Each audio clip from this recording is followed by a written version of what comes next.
Back in the booth, back on the airwaves, coming at you live from the White Claw Hard Seltzer Studios.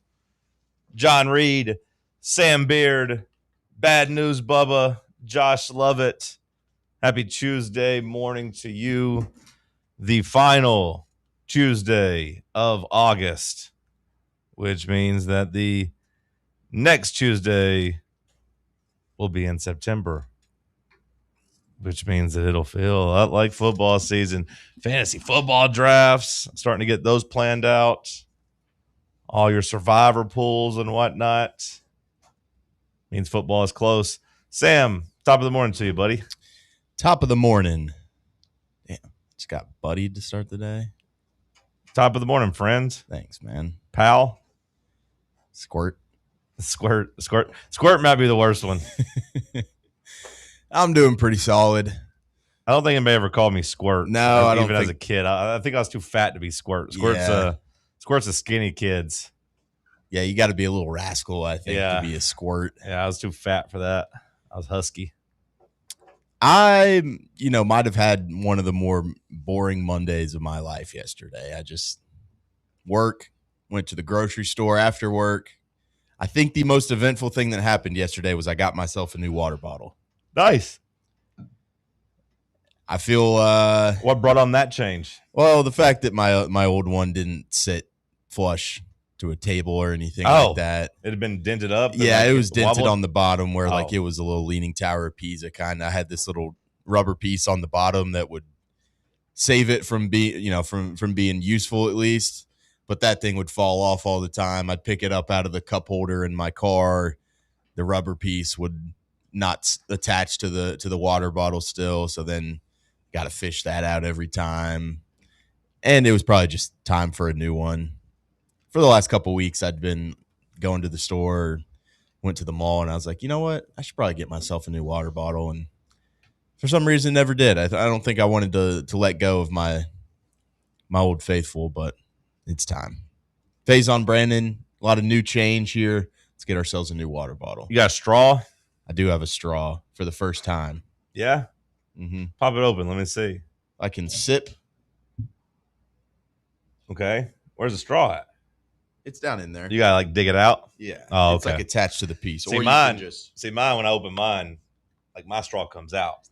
Yeah, I don't think I wanted one of the handheld ones because Yeah. it didn't fit into my cup holder as well in my car. Well, see, this one gets a little slender at the bottom. Yeah. So I think this one might actually fit better in your cup holder than that one, or at least like the same size. Like it might. Yeah, it's probably about the same bottom. size. I like the handle just in case like anybody ever tries to come up to my car and fight me. I can just it's kind of a weapon. Yeah. It is. See, that's what I liked about my old one, and now I just have to use, I guess, this. But I don't necessarily love the straw. I probably like the straw versus like having to like, I don't know, open it up and then pour it. But at the same time, I dropped it and I broke like the little thing that pops up. So then I got to go in here and really dig it out. And then I wouldn't have that problem with mine. I can just. Yeah. But it's one of those things I would have bought myself. My old lady bought this for me, and it's been pretty useful. A hydro flask. Kroger reeled me in with a sale on the reusable water bottles. Well, I got last week with it was like a sale combined with like, I don't know if you're a credit card guy at all or not, but my Amex once a month will be like, here are your offers for this week. And then they'll give you like 10% off somewhere, like spend $250 and get 50 back, which really comes out to 20% off.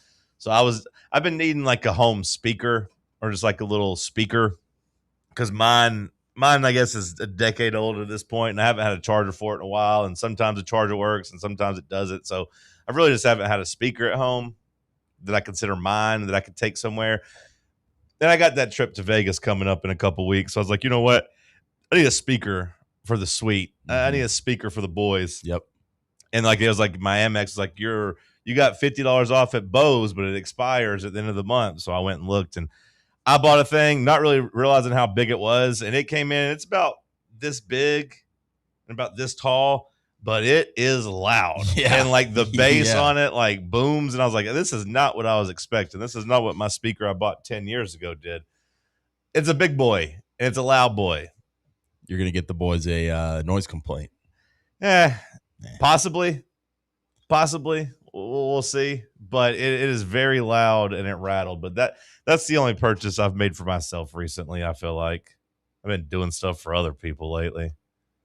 I'm glad you got your water and I got my speaker. Bubba, I'm glad to get you every day from 8 to 11. What's up, buddy? Thank you, John. Top of the morning to you. I ain't got nothing going on. What's the latest? What's the greatest? Let's see. Working like a dog. Yeah? Ain't working for me. Every time I see my dog, he's just laying down. Let's see. I've never really seen a dog work hard. I mean, I guess maybe a hunting dog from time to time, but almost every dog I see just pretty much chills, Bubba. Yeah. Is that how you work like a dog? You get on the golf course and just find a shade tree and lay down? Because that's what my dog would do. I wish. Banger of a little league game. I don't know if you could say that. On TV or in person? Did you go in person to watch it or on TV? Okay, the Little League World Series. Alabama came back from a 3-0 deficit. Wow! Put in their ace, all the cards on the table, came back and won it. Was it a walk-off in 7 innings? Was it an elimination game? It was. Are we at all elimination games right now or no? In the process. I guess somebody's in the winner's bracket undefeated, so it won't be always elimination. How many innings do they typically play? 6. Okay. So it just went into one extra inning, but it was full bases loaded, 1 out, kid at the plate. Lights weren't too bright for him. Singled up the middle. Get to watch kids cry on their way home. You know, they can't play baseball no more. They got to go back to school. That might be why Bubba watches this. Well, I was going to say that is the only redeeming quality I find is whenever they have a meltdown and cry. I do appreciate that. And then I went and got some frozen custard last night. They messed it up, but I still took it. Did you realize it was messed up? Like as soon as you got it, or no? I got a strawberry cheesecake one, but they left out the cheesecake part, so it's just strawberries thrown in there. No chunks of cheesecake at all, and that made me a little sad. But what are you gonna do? You know, you're driving home, this melted dairy concoction. That's why when I go get something, it's just here's 2 scoops of chocolate ice cream in a cone, and then I just eat it on the way home. I can see that very quickly if that's right or wrong, because few things in life make a man mad as leaving a restaurant or somewhere and getting the wrong order. Getting home and realizing they'd messed some stuff up, because then you feel so dumb. You're like, why didn't I just check? But then you're like, no, I shouldn't have to check. Why didn't they do their damn job? And then you're like, I can't drive back and complain. They're never going to believe me. So then you just have to bend over and take it up the tailpipe. I mean, yeah, but also there's not really a good way to check to see if they have cheesecake until you taste it. And then at that point, you've already tainted your food. So it's like, oh, you can't take it back. You've already been munching on it there, young man. But then you're like, should I have just pulled over in the parking lot and ate it there? And if that's the case, why didn't I just go in? It's a whole ordeal, Bubba. I get it. I've been there. I'm sorry they did that to you. Josh Lovett, top of the morning to you. Morning, boys. What's up? Nothing new to report, really. It was just a late night for me. We had a JV game last night, so I didn't get home till about 9:30, 10 o'clock, something like that. But that was a good time. JV games are always fun because there's no like pressure or anything. Do you get to do more for that, or is it you're still so the same role? I called way more of the offense just by myself than I did on Friday. How many points do you guys score? 20, so not bad. That's pretty good. Yeah, and it's shorter quarters too, so running clock. So I imagine your offensive line isn't quite as good as it is. Yeah, we're a little bit limited on what we can call because we got to call the plays that those kids are comfortable with. Play the same team you guys played on Friday. Yeah, JV. But no, it was good. It's just way less stressful, a little bit more lax, so they're a little bit more fun. I remember that from when I was in school. But do you play like if a team has like a hour and a half travel? Do you guys still play that JV on Monday? Do they typically not that far? Okay, so do they come all the way back just for JV? Boone from us was 35 minutes, so that's pretty doable. If it gets more than an hour, you typically don't. Okay. So like when I was playing, do you just not have a game that week, or do you just or try we'd to find get somebody else? Okay. So like when I was playing in high school and we would play like Bradley Central, we wouldn't JV. Fair enough. with them, or when we'd play McMinn County, we wouldn't JV with them. But like Farragut, West, Hardin Valley, Sure. all them we JV, and then we typically play like Alcoa in JV instead of a Bradley Central or Cleveland or somebody like that. I guess that's part of the appeal of high school football is that you're not supposed to have that long of travel for most games, right? Like, I mean, I feel like most Till the games on your playoffs, schedule, right? Yeah, or probably an hour max. Okay. So, did you guys win? No, we didn't win. But okay. You're not necessarily looking for wins in JV. You just want to get the kids reps and see what they're comfortable with, see what they can do. So, will you call players up? Well, I guess some of the JV kids will start getting to play later on in the season. Yeah, if we have any injuries or anything like development. That. Yeah. Okay, so you're just trying to work on stuff. Well, congrats on scoring 20 points. I won't even say condolences because I don't think you feel bothered by the loss. No, so, not at all. Yeah, so productive night for you. Movie night for me last night. In person or yeah. Well, I guess they're theater all in person. Yeah, theater night for me. I had a little movie date with my friend. We went. Rachel third wheeled it, and we just sat there and watched a movie. And I gotta be honest, it was the least enjoyable movie I've seen in theaters in quite a while. Wow. Yeah, it's one of those that's like an artsy movie, and like, what was you get the reviews, and the reviews are loving it, or the scores are loving it, and I'm just like, okay, all right, I'm into this. It was kind of being billed as a horror movie, so you know me, I love horror movies. Like, okay, I'm gonna go see it, and then I got in there, and I was just like, oh boy. Like, there was plenty of times I checked my phone, but it was like checking my phone to be like, is it time to get up and leave? Like, how long is this movie? Like, can I just get up and leave now? Couldn't leave my boy Keaton there by himself. So I was like, okay, I'll wait. Although I could tell I'd lost Rachel. I thought she had fell asleep like 15 minutes into it. I could tell I'd lost her. It was teenage sex and death at Camp Miasma. It's like a meta. I've heard a lot of good things. That was that was the whole title? Yeah, teenage sex and death at Camp Miasma. And you said you've heard a lot of good things about it, Bubba? Yeah. Yeah, I mean, sure. I've heard a lot. Long of a movie title. I've heard a lot of good things about it too. So it's like people that enjoy the movie Everything Everywhere All at Once. No. I love the movie Everything Everywhere All at Once. I think that's an awesome movie. No. It's not the same thing. Okay. But I could also understand why somebody wouldn't like that movie, though. I could understand that. But I've rewatched it before a couple times. You couldn't pay me to sit there and rewatch this movie. But again, I leave and like the scores are pretty high. Like people like it. It's just not for me, I guess. It's one of those that I could appreciate that, you know, it was shot well, and I appreciate the swing they took. And I was like, yeah, like if you're just like looking at it, judging from a like movie standpoint of like how they made it and everything, it's probably a good movie. But in terms of entertainment, no, did not entertain me. Wasn't scary at all either. I'll have a longer review. We'll do the Fan Run Real Talk movie podcast later, either today or tomorrow. So if you want to hear more thoughts on it, just check your podcast feed or your YouTube feed. But yeah, it was a swing and a miss. I thought. I don't think I would recommend it to you either, Bubba, knowing that you would probably try to like it. I don't think just because it's weird. I don't think you would like it. I'll find out one day. Maybe. It was like a meta, like they're trying to like reboot a movie franchise. It's like strong, like Friday the 13th vibes. I mean, they're at a camp and all that, but like, didn't work for me. But that was my evening. I don't know if I don't think I like the description of this movie. I didn't really read the description of it, so maybe it's my fault for going in without reading the description of it. All I know is it was getting put in as like a horror movie, and it is not a horror movie at all. It is like, it's kind of like how I argue about with The Sandlot. It is a coming of age, coming of sexuality type of movie. Not scary. Not scary for me. But that was my Monday night. My Tuesday morning will be spent with you boys over the next couple hours. Bubba, send us a break. We'll come back. We'll dive into some sports right here on Fan Run Radio. Can't get enough Fan Run Radio? Be sure to like and subscribe to our YouTube channel by searching for Fan Run Sports. Okay, so we really need uniforms and equipment for this season. Can I trust you with that? Cool, I'll just order them online.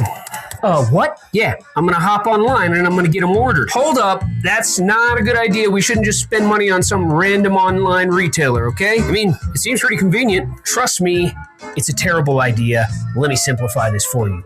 SM Athletics. Okay, how do you pronounce it? SM Athletics? They're the go-to for uniforms and equipment, whether it's for universities, high schools, youth leagues, you name it. So why wouldn't you rather go with professionals who can guide us through the process, design the perfect uniforms, and deliver the best equipment? Yeah, I guess that makes sense. What's the name again?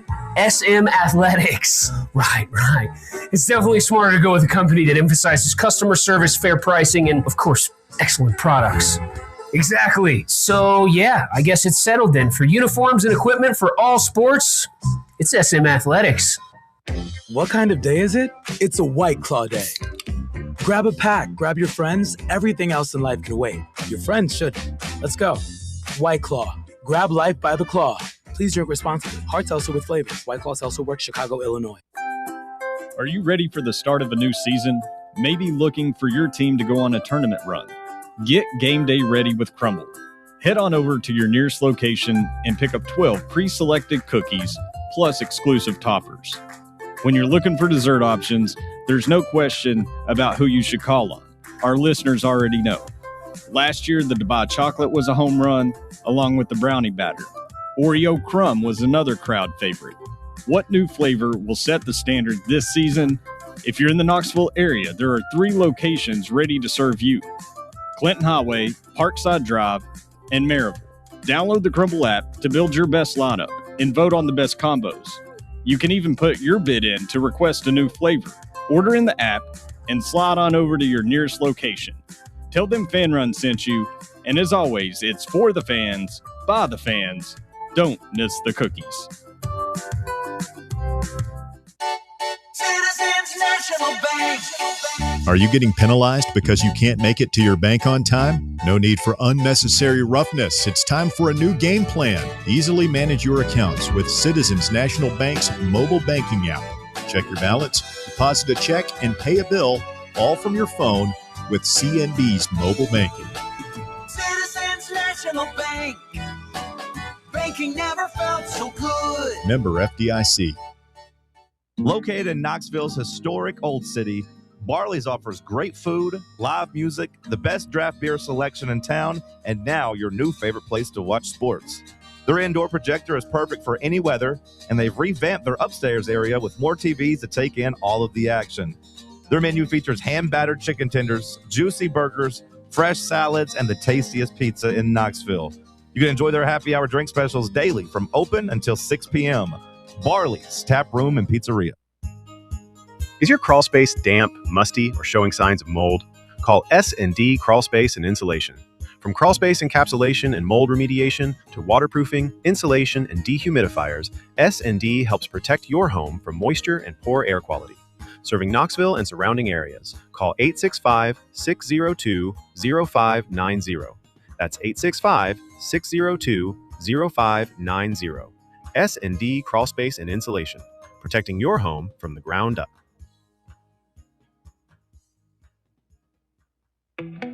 Welcome to Axle Logistics, where excellence isn't just a goal, it's an energy. As a leading third-party logistics company, Axle is powered by an award-winning culture built on a work hard, play hard mentality. Here, the drive for success is contagious and hard work never goes unnoticed.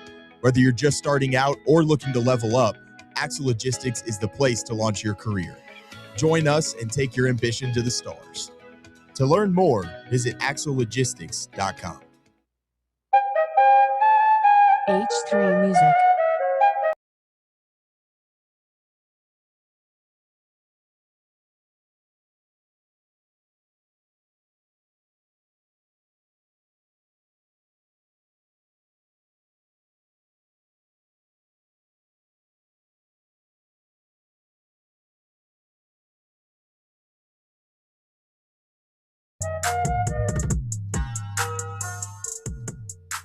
Well, another day, another LSU controversy. Kim Mulkey last week was running off to Russia to bring in girls and then talking about the damn Ukraine war and the moral dilemma she had of conflict and rescuing good players. Of course, we know Lane Kiffin is always up to something. Daquan Wright. Then you had, we knew Will Wade was just kind of waiting, hoping for a bailout, as he only had 4 guys on his roster up to like 2 weeks ago. And, he is now going to basically try to put together a semi-pro basketball team. And we're going to see how it'll work, because he's going to have grown men all together, except all these grown men will be like pretty good at basketball too. As he got a big-time guy yesterday, RJ Lewis from the Boston Celtics / Utah Jazz / Big East, where he won Player of the Year, but he won Player of the Year in 2025. Entered the draft, did not get drafted, was hurt, and as his lawyer argued, did not actually play professional basketball. He just practiced professional basketball, which I do kind of appreciate the lawyer trying to do some law stuff there. Like, hey, find me a professional game this guy played in. You can't. Checkmate. Which I do kind of appreciate. He just practiced against a bunch of better players and grown men. He didn't play there, therefore he should get to play. By the way, he left after his junior year, and then you could just say he took a redshirt year, so he's still within his 5-year window. The judge is like, sounds good to me, brother. Because apparently they also argued that he didn't know the ramifications of going to the draft and going undrafted. Which is just like totally not true. I'm pretty sure. I'm trying to look it up right now. I think it's Jeff Goodman. Yeah, Goodman had a post that talked about how Luis's dad, is it Luis or Lewis? It's spelled like Luis to me. Care. Yeah, kid doesn't deserve to get his last name spelled correct or pronounced correctly. But right that the dad brazenly was like, yeah, we know what we're doing. We're fine with going undrafted. We're good. Which, I mean, maybe they did have some big master plan that all this would come to fruition, because I imagine he's getting a nice chunk of change down at LSU, because he's going to be probably their best player on paper. Like I said, he was Big East Player of the Year in 2025 with St. John's. He was pretty damn good, averaged 18 points a game. But yeah, now absolutely choked their game in the tournament, though. Did he? Oh my God, he was awful. Was that their game against? Was that Arkansas, or they just none of them could make a shot? I don't remember any details about that other than like Arkansas just like let them shoot. Went an astounding 3 for 17 from the field. Okay. I was going to say, I just remember like Arkansas just being like, Calipari's like, this is how people used to play my Memphis team, where they just let them shoot jumpers. And that's what we're going to do here to St. John's. And it was a similar result. But yeah, I don't remember any of that guy's details. But yeah, no, like LSU and Will Wade is just now going to put together basically a semi-professional basketball team. We will get kind of an idea of what a G League team would look like in college basketball, because that's pretty much how they are filling out their roster. It is it's almost laughable how impressive it is that the entire state of Louisiana is just crooked. Obviously, they've got any judge down there that'll give them a favorable ruling, and no matter what sport it is. Continues to be amazing that Joey Aguilar is the only guy that couldn't win a court case. Yeah. Well, it continues to be just jaw dropping that like every single person wins in court. Professional basketball players win in court. I guess it was Joey Aguilar, and then like partly Bediako. Bediako got to get out there and make a little money and play, but didn't get to finish the season. That Joey's lawyer should get like his license taken away. Look, I said it at the time when we were watching. I was like, this guy sucks. He was awful. And like, I'm not a lawyer. I don't go to courtrooms. I watch some on TV and movies every now and then. But I was like, this guy's a moron. I do consider myself a pretty good arguer. I do like to fancy myself as a pretty good arguer, and like knowing how to present facts and like trying to counter people's counters. And I was like, man, this guy sucks. Like he's not prepared for nothing. He made you agree with the NCAA lawyers. He was the only time. Like, you know what? That's a good point, Yep, man. We don't deserve another year here. I don't know if this NCAA lawyer's been going around taking all these other L's or if he just got assigned to our case or whatever. But yeah, like he looks at the Joey Aguilar Tennessee case as like, man, that was my magnum opus. This is the peak of my career right here. Otherwise, I just signed up to get my ass kicked in court every single place I go. Can't win nothing, but I did beat Joey Aguilar. I think we're going to be okay, though. I'm arguably more excited with Faizon starting than with Joey. Yeah, 1,000% for me. Although, like, shout out to Joey. It does appear that he's got an outside shot of, like, being an NFL quarterback. And I don't know if he'll be on the Jaguars' active roster, but might get that, like, practice squad / emergency quarterback status. He balled out in his last preseason game, so we'll see if he can, really earn that spot over the next week or so. But yeah, I mean, shout out to Joey. Hopefully, he gets to make some money in the NFL. But I agree with you, Josh. I mean, like from a Tennessee supporter perspective, I posed the question. I wonder how the people that were freaking out feel, because on one hand, you don't want a freshman quarterback, but on the other hand, the ceiling is just much higher, and the future, and like knowing that you're building hopefully for like 3 or 4 years, maybe 5 years, I guess now. In Faizon Brandon's case, like him being here 5 years would be kind of a disappointment, just because that would mean that he's not the top 5 guy that you think he is. And I know that the pressure for a quarterback or any player to go pro now would be less than ever before. You saw it with Dante Moore turning down 2nd overall money. But, like, if he's here for 5 years, I'd be a little surprised, and that would mean it hadn't gone as well. But either way, like, you're building towards the future, whereas Joey, you maybe could have squeezed out 1 more year. But I'm excited for, 5-star Faizon. But I'm just so surprised that they allowed a school like LSU to have Lane Kiffin, Kim Mulkey, and Will Wade.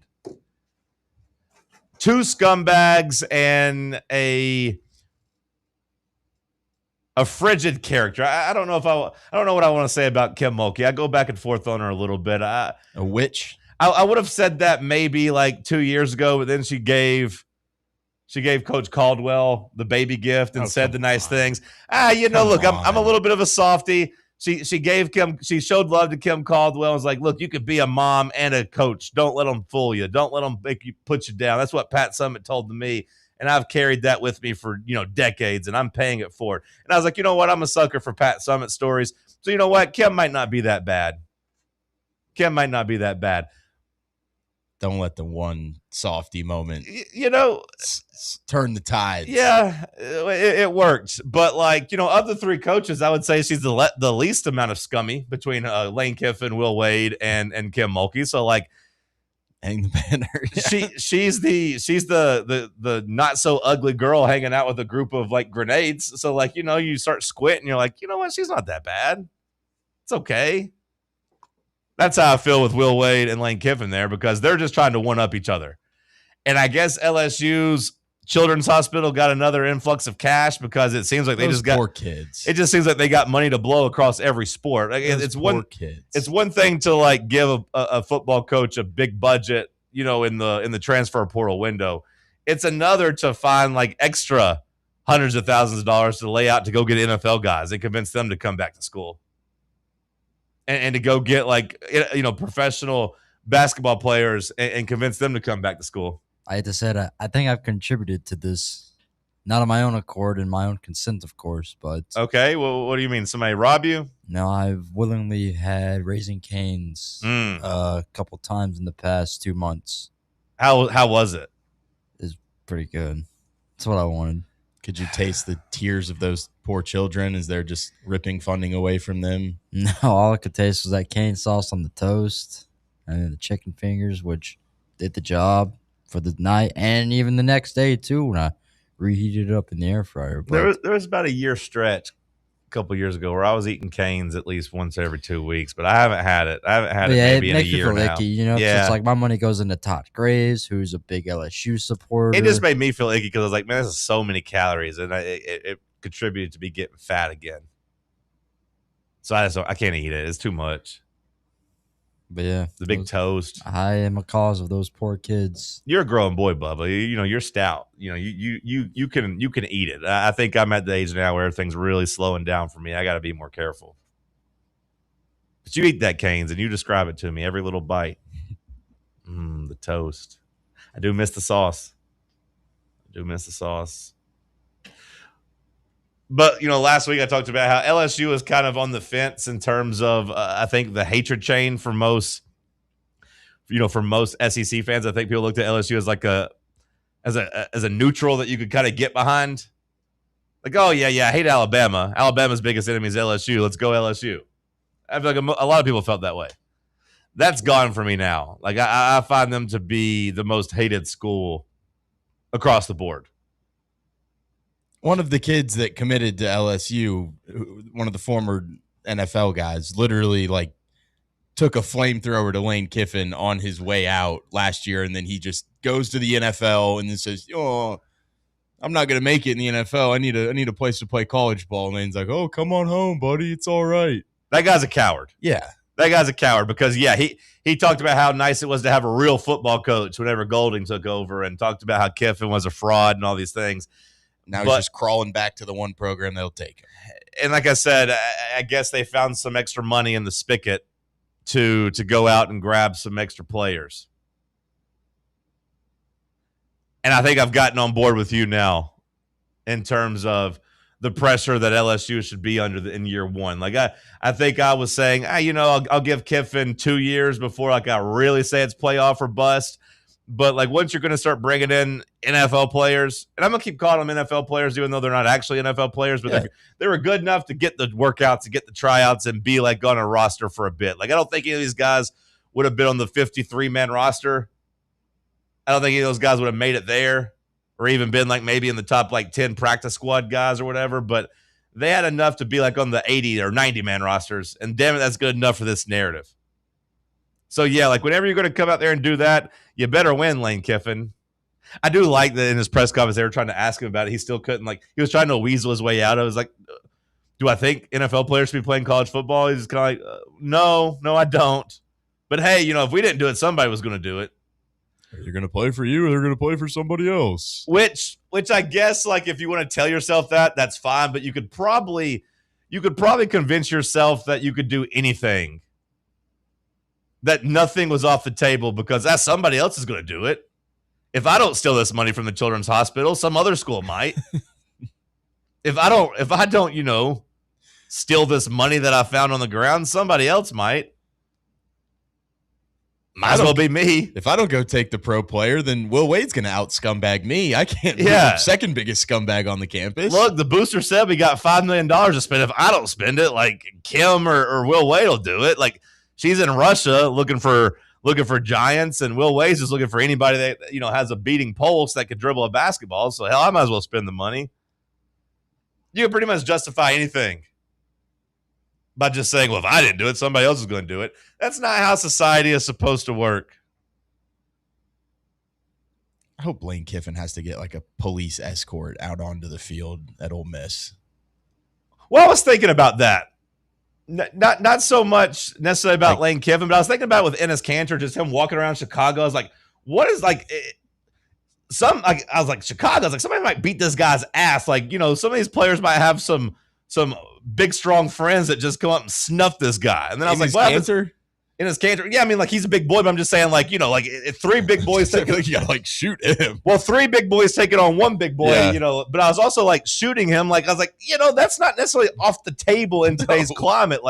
In the culture wars, there are casualties from time to time, and I'm not justifying them, but I was like, it's not off the table, him walking around Chicago. And with Lane Kiffin, it's not off the table that some crazy Ole Miss fan shoots him. I don't think it's going to happen. But we are reaching a point where somebody might throw a punch at him. Yeah, for sure. And then I was wondering, would it be worth it to throw a punch at Lane Kiffin if you were GoPro'd up and you went to jail and you got legal problems, but I feel like you could be a made man in Ole Miss if you just was the guy that tried to attack him. Mm-hmm. And again, I'm not advocating for it, but I'm just saying we're getting closer and closer to that.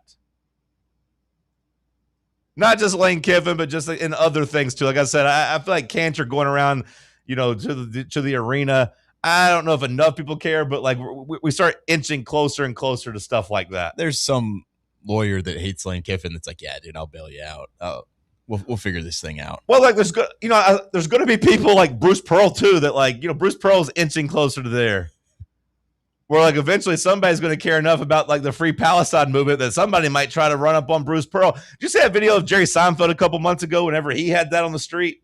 Yeah. Yeah, like I was like, Jerry Seinfeld's like a 70-year-old man. Like I understand people are scared to go to prison, but somebody might punch him in the face to be willing to do that as he's laughing in people's face over something they care about. So yeah, like it has crossed my mind. And I don't know if anybody at Ole Miss is going to like shoot the guy, but like, you remember that reporter trying to kind of fight him last year, like as he was leaving? Like something might happen because we care about our college sports. Someone's going to turn that hot yoga studio up to like 450 degrees. You really would have to look hard to find him. Bake him. I mean, if you were an Ole Miss fan that was really down for the cause and hated this guy as much as you're claiming, like I don't know if you saw the frat videos or the college. I don't know if they're frats, but like the college videos coming out of Oxford this weekend. But like all the 40 like 20-year-old white guys are all in a group just chanting "Bleep Lane Kiffin" and bouncing around. Like I don't know if I liked that video. I didn't see any women there. They were scaring the women. Like, like in college, I'd be like, bro, like, let it go. Go try to find some women. But like, if you guys were looking for Lane Kiffin, it wouldn't be hard to like ride to Baton Rouge and like, just camp out outside of a thing and go confront him. I'm not saying you should do that. I'm not inciting violence. I'm just saying, I feel like in today's climate, you got to keep that in mind when you're being mean to people and you're antagonizing people. You gotta at least have that in the back of your mind. And Lane Kiffin might think it's funny, but like bringing in all these Ole Miss NFL players is kind of the last cherry on top of this poop sandwich or poop pie or whatever. Like it's happening, and the hatred's going to be at an all-time high in a couple weeks. I think those kids missed the mark a little bit. Yeah, there's no women around, Bubba. Ideally, yeah, they would have done it outside, maybe at a public, setting or place of beverages or whatnot, but. I appreciate the camaraderie. Sure. Yeah, and like maybe that's what it's about. But maybe also, like, how many times can you do that and chant that before it just gets awkward? Well, Knicks fans were chanting "Bleep Trae Young" even during their finals run. Like, so, like that was like 6 years ago. So this is going to have a long shelf life. Now, at a certain point, you're going to be like I think I'm ready to put this to bed after the game. He knock his daughter up. The one's above age. Well, once we get past this first game, I'm glad it's in Oxford and not LSU, like, so we can go ahead and get rid of this. After this first game, like, I'll move on, but I am very intrigued just in this first game. But like the SEC coming out and putting out their weak ass statement yesterday was pitiful, I thought. Oh my God. We'll get into that a little bit. Like, maybe you're just scared of getting sued. I get it, Sankey, but like, come on. Either put something out that has some backbone to it or don't put nothing out at all, because we're all laughing at you. Stick with us as Talk Sports on Fan Run Radio. Here at Fan Run Radio, we're not just some podcaster streaming from his mother's basement, but we're also not a bunch of mouthpieces on state-run radio telling you what we've been told to say. We're the flagship station for Tennessee fans. This is Fan Run Radio, Knoxville. Ever been the coach who realized the team's gear just wasn't up to par? Well, if I'm being honest, that was me. Just a downright irresponsible and plain bad coach. Then, SM Athletics changed the game. I want you to picture this. I walk into their store, a coach with a vision. SM Athletics didn't just see a coach. They saw a team's potential, and they delivered custom uniforms so striking. Our team's spirit soared. From cutting-edge apparel to top-notch equipment, SM Athletics transformed our presence. No more unreliable online orders or envying the other team's style. SM Athletics stands for quality, design, and on-time delivery every time. Coaches, elevate your team with SM Athletics. Call 865-966-3434 or visit smathletics.com. Get the best for your team, delivered right and on time. So, elevate your team's game by contacting SM Athletics today. Hey, Vols fans, Cody Brown here. I grew up right here in Tennessee and know what it means when someone says, I've got your back. That's why you can trust Farm Bureau Insurance of Tennessee. Whether it's your home, your vehicle, your family's future, or the business you built from the ground up, we will show up for all of your insurance needs.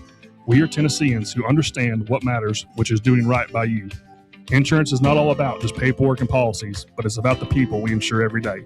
So if you want insurance that hits home, give me a call at 865-992-3871. Go Vols. Are you ready for the start of a new season? Maybe looking for your team to go on a tournament run? Get game day ready with Crumble. Head on over to your nearest location and pick up 12 pre-selected cookies plus exclusive toppers. When you're looking for dessert options, there's no question about who you should call on. Our listeners already know. Last year, the Dubai chocolate was a home run, along with the brownie batter. Oreo crumb was another crowd favorite. What new flavor will set the standard this season? If you're in the Knoxville area, there are 3 locations ready to serve you: Clinton Highway, Parkside Drive, and Maryville. Download the Crumble app to build your best lineup and vote on the best combos. You can even put your bid in to request a new flavor. Order in the app and slide on over to your nearest location. Tell them Fan Run sent you, and as always, it's for the fans, by the fans. Don't miss the cookies. A brand built in Tennessee and born from the love of the game, Inward Half revolutionizes golfing comfort. Crafted by a former pro and dedicated enthusiast just like you, our luxury performance wear guarantees you stay cool and comfortable through every swing and every day. We're not just a brand. We've set out to create a lifestyle for those who understand that impeccable style and premium performance are a hole-in-one. Enjoy the walk-in with Inward Half. September 10th isn't just a sale, it's an experience. Join us as Liquor Vault celebrates its first anniversary with the biggest savings event of the year.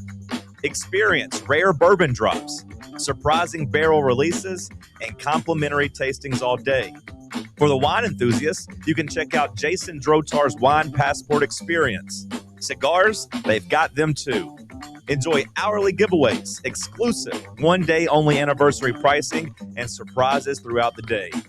Find a Vault Golden ticket and receive exclusive access to Liquor Vault's highly anticipated end-of-year rare bourbon allocation. People will be talking about this event for months. The only question is, will you be there? The Vault Experience, September 10th, only at Liquor Vault's anniversary party. Located at 2901 Tazewell Pike. Check out their specials and sign up to get discounts at liquorvault.com. I wondered what was wrong.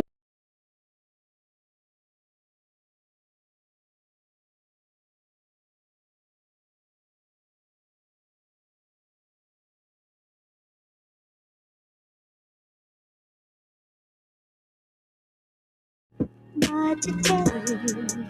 The SEC issued a statement emphasizing its belief that athletes who choose to leave college and sign professional contracts, quote, should not be permitted to return to college competition. That, of course, was just hours after LSU made it clear that they are going to bring in as many of these guys as possible across all their sports. The SEC tried to come out and put a strongly worded memo on record. The SEC presidents and chancellors held a video conference on Monday evening, got together and said, hey, what are we going to do here? And what they came back with was just this weak-ass statement. College athletes, not former professional athletes, have been at the heart of the SEC. Individuals who choose to leave college, sign professional contracts, and compete professionally should not then be permitted to return to college competition. Allowing that to occur will blur the line between college and pro sports, create significant competitive equity concerns, and reduce opportunities for high school and current college athletes.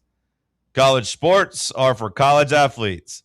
The current confusion around national eligibility standards emphasize the need to advance the Protect College Sports Act.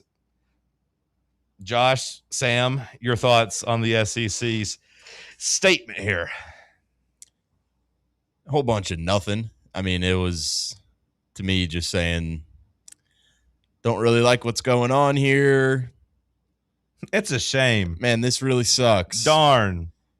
But man, this is a lot of work to do. I don't know if I'm really up for the task here. So I'm going to call on Congress. I'm going to call on somebody else bigger than me to try and do this job for me because, man, this seems tough. But I don't really like it. That's about it. Yeah, my thoughts are similar as Sam's. It just seems like, yeah, we don't like it, but we don't feel like we can really do anything about it, or nor do we really care enough to actually do anything about it. So it just blows my mind. It feels like it should be common knowledge that once you have signed a professional contract of any kind, you can't come back to college. I don't even understand how we got here, to be honest with you. It is wild that we've gotten, I mean, just so far removed from not that long ago where any type of professional interest like automatically disqualifies you. But like I felt the same way about, not to rehash it, but like the whole Brendan Sorsby thing. Like it was crazy to me that you had people arguing that he should be allowed to play. That he should I'll give him a couple game suspension, it'll be fine. Like that seemed dumb to me that like we slippery sloped our way into being like, well, it's not that bad if he was gambling on his own team, gambling against his own team. Like, just give him a little slap on the wrist because that used to be a cardinal sin that would get you kicked out of the entire sport and blackballed forever. And you had some people saying, just let him play. He's an addict. He's got a mental health issue. He's mentally sick, this guy. Like that was wild. I remember taking Randolph Morris, I believe it was, like at Kentucky, had taken or done something with an agent or did something with the draft and like had his whole eligibility get screwed with, and he ended up having to leave to go pro during a Kentucky season. Enes Kanter, talking about him, he didn't get to play at Kentucky because he had made some money professionally beforehand and couldn't get cleared. That used to be a big deal. Now it's just kind of like, who cares? Like it just seems like it's just common sense that you shouldn't be able to play once you make money. Like it just blows my mind. Yeah, no, I mean it seems crazy. I guess the money that you're now able to make makes it much easier to say that like you're getting real damages by not being eligible to play. And what I mean by that is like in the past, whenever nobody was getting paid, you lost out on a year of college sports. What does that really do for you? Like it didn't cost you any money immediately. The school didn't kick you out. They left you on scholarship, so you still could get your free education. It's not like you missed out on $1 million. So like, hey, sorry, ineligible. But once like you actually could prove like, hey, this is a hit to my bank. This is a hit to my earning. This is causing me damages that I won't ever be able to recover from. It's like all the judges got together and said, well, that makes sense to me. We can't keep a man from making $1 million. Is it going to get so twisted where you have like player on player lawsuit saying that like a person coming back actually hurts another player financially because them coming back is like taking up their money? Well, it is funny that like I don't like what's happening here, but I do like how like everybody immediately goes to like, these guys are taking spots away from the 17-year-olds. They're playing against 17-year-olds. There's not many 17-year-olds in college sports. But like the schools and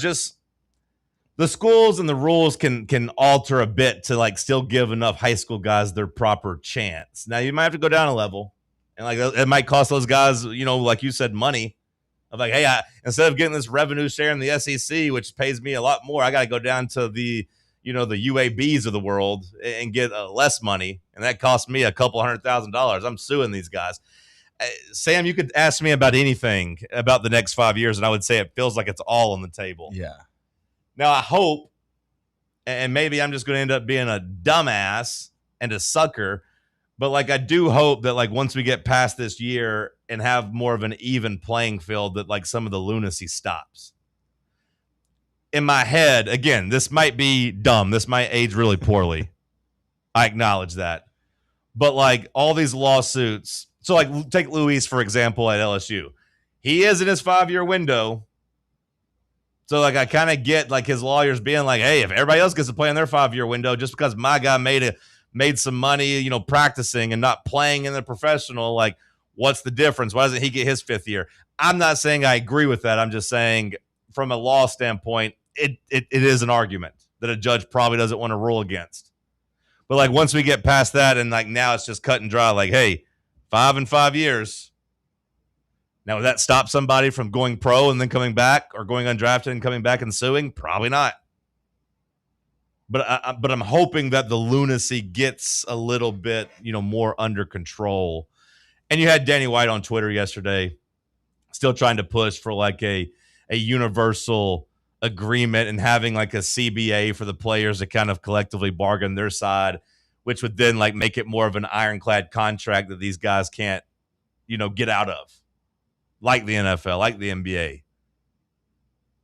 I would bet, Sam, that like within 5 years, 10 years, like that's where we end up, is that like we actually have more guidelines in place because nobody really likes this. I do wonder how LSU fans feel. Like, are they just leaning into the us against the world thing, or are they like embarrassed? Because I think I'd be embarrassed if I was them. Now, if I was a big LSU basketball fan, would I rather be embarrassed this year because we got 23-year-old semi-pro guys playing, or would I rather be embarrassed because we go out and have like 7 guys and win 3 games? I think if I was an LSU basketball fan, I'd rather be embarrassed at playing the old guys versus just getting my ass kicked. So it's like the lesser of the evils. Not saying it's not embarrassing. I'm just saying like I would rather like try to compartmentalize it and just be like, at least we made the tournament. At least it was fun this year. At least we won some games. I still think people care about basketball at LSU though, so it's like I think some people better do. win. Yeah, because if you look bad with your 24-year-old team, you're just even more of a laughing stock than you were beforehand. With McMahon. Yeah, that goes with the Lane Kiffin stuff. Like, if he had just kind of came into this year with a little bit of a flawed roster with some holes, I think I would have judged him less harshly than most. But now that you're getting to round out and fill out your holes with like former Ole Miss players that are pretty good players, pretty good college players, I don't think you have any excuses not to go out and win 10 or 11 games now. You went out and you bought a quarterback, and then now you're buying like depth at key positions, like as you get into a season and kind of look and see what your weaknesses are. A question that I have with all of this is, we know the NCAA is powerless against all these lawsuits, but why is it that they're so powerless against these lawsuits? It felt like it just came out of nowhere and there was like, oh, they have no power. I don't really understand why their rules aren't just the rules. I'm not smart enough to really answer that, but it just feels like the courtrooms supersede the NCAA, and like there's the whole antitrust gets thrown around, and like just once they established that the NCAA was basically exploiting these kids, and that essentially, I feel like the ball got rolling, Josh, because essentially the NCAA had some people that decided like, hey, you owe these people lots of money over the last like decades of like, all this free labor, and you've been playing really like loose with the employee compensation laws. And the NCAA is kind of like, all right, you got us. That's kind of what it felt like to me. My question about this, though, would more so be, what are you going to do, Greg Sankey? Because you're talking about breaking off and like ruling yourself and like policing yourself. Why are you acting like you're defenseless against LSU and Lane Kiffin? That they threatened Tennessee not too long ago whenever Tennessee was trying to do some NIL state stuff level, and they basically was like, we're gonna police ourselves, and like if a school violates our agreement, we have the right to vote them out of the conference. That was kind of thrown around about Tennessee when it came to like the Nico era and some pay for play stuff. Out.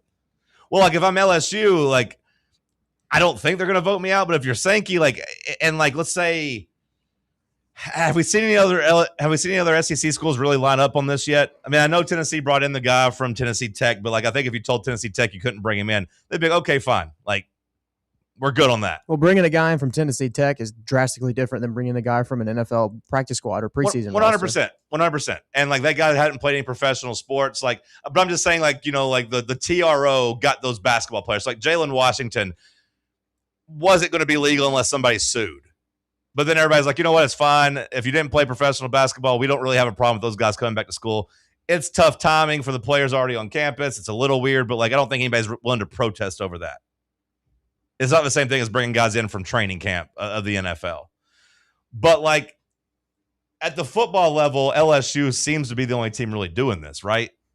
Or at least the biggest example of it so far. Yeah, they're definitely the biggest example. Yeah, because they got like 3 kids yesterday. So I wonder, like, how do the other SEC schools feel? Like, are they trying to get in on the game too and do it, or are they just like, hey, this is wrong, we don't want to do it, like, let's all vote against it, and then like pressure LSU and pressure Sankey to be like, hey, you're not acting in our guidelines, LSU. These guys are not able to come here and play, and if you do play them, there's going to be ramifications here that we can punish you inside this conference. You want to break away and go independent? Go for it, tough guys. But otherwise, like, you're going to follow our rules.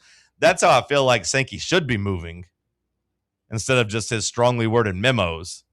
Like I said, either put something out with some actual backbone of telling Lane Kiffin and LSU there's going to be serious consequences if they do this, or don't say nothing at all. Don't say Nathan, because like you coming out and saying this just looks weak and laughable. But I get it once you throw in the whole, like, we got to advance the Protect College Sports Act. It goes along with what I've been saying, Sam, about the MLB baseball and this. Like, these people just want to be incompetent to have Congress come save them. That way they can wipe their hands clean of it. Because, like, Greg Sankey doesn't want to be a rule with an iron fist and then have the Big Ten be like, hey, we'll take you players. We'll take all the fifth-year, guys, NFL cast-offs, come play in the Big Ten. You just don't want to give any type of advantage. You don't want to threaten your schools. You don't want to actually take a stance. You don't want to go to court. You don't want to have to get sued. So you're just asking. So you just roll over and let the rest of the avalanche hit you. Well, you just roll over and say, Ted Cruz, please come save us. We're going to die without you, Ted Cruz. Please come save us. And it's just cowardice. But, like, that's where we're at. It's just it's just feigned incompetence, hoping to get saved.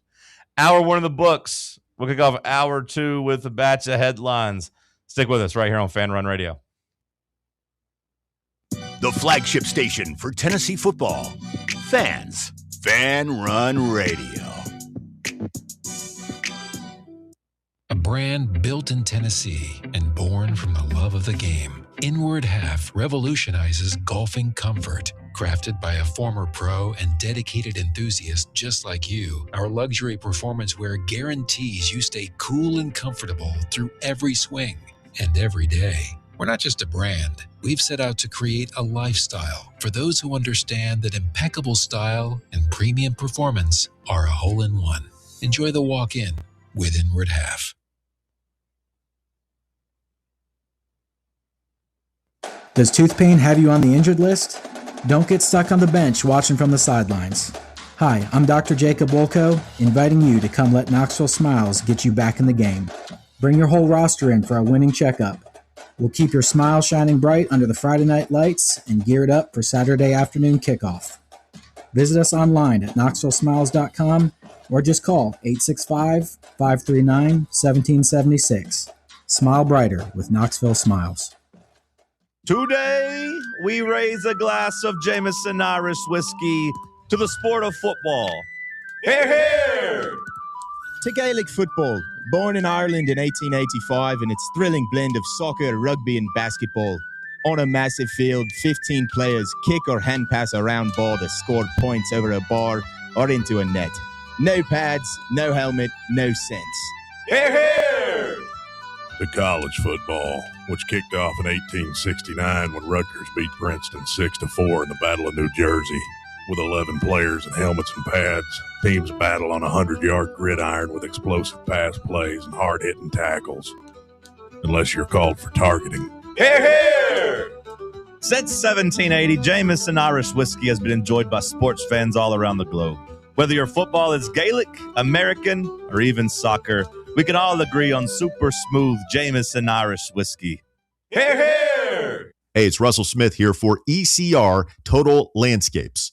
I had the ECR crew out to my house last year to remove multiple trees on my property, and I couldn't be more satisfied with the work they did. Not only did they cut down several trees that were too close to my house, they also grinded the stumps and cleaned up the work site, leaving my yard looking better than before. Take it from me. If you've got a dangerous, overgrown, or storm-damaged tree that's threatening your home, your car, or your family, don't risk it. Do what I did. Call ECR Total Landscapes for a free estimate. Tell them Fan Run Radio sent you.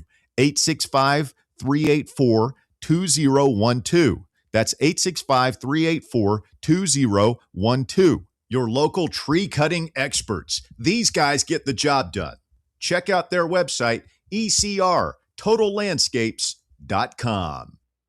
What kind of day is it? It's a White Claw day. Grab a pack, grab your friends, everything else in life can wait. Your friends shouldn't. Let's go. White Claw. Grab life by the claw. Please drink responsibly. Hard seltzer with flavors. White Claw Seltzer Works, Chicago, Illinois. Okay, so we really need uniforms and equipment for this season. Can I trust you with that? Cool, I'll just order them online. What? Yeah, I'm going to hop online and I'm going to get them ordered. Hold up, that's not a good idea. We shouldn't just spend money on some random online retailer, okay? I mean, it seems pretty convenient. Trust me, it's a terrible idea. Let me simplify this for you. SM Athletics. Okay, how do you pronounce it? SM Athletics? They're the go-to for uniforms and equipment, whether it's for universities, high schools, youth leagues, you name it. So why wouldn't you rather go with professionals who can guide us through the process, design the perfect uniforms, and deliver the best equipment? Yeah, I guess that makes sense. What's the name again? SM Athletics. Right. It's definitely smarter to go with a company that emphasizes customer service, fair pricing, and, of course, excellent products.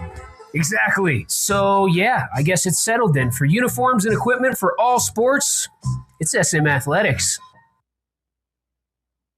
You're listening to FM 105.7 and AM 1340, WKGN Knoxville, and W289CU Knoxville, Fan Run Radio.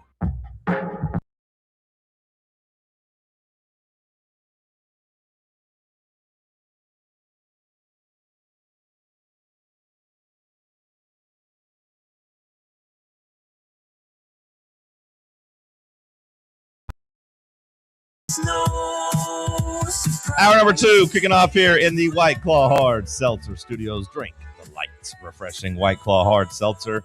I'm going to drink right now from Josh's cup of headlines. I'm going to tilt my head back and you just douse me in it. We can do that. Let's go. First one, Florida has named a starting quarterback. That would be Georgia Tech transfer Aaron Philo. Okay. No surprise there, right? Like, I think we thought he was going to win the job. Everyone's had him circled there. Kind of disrespectful to, Tramel Jones? Yeah. Disrespectful in what way? Just like the fact that Tramel Jones lost the battle or what? Yeah. Okay.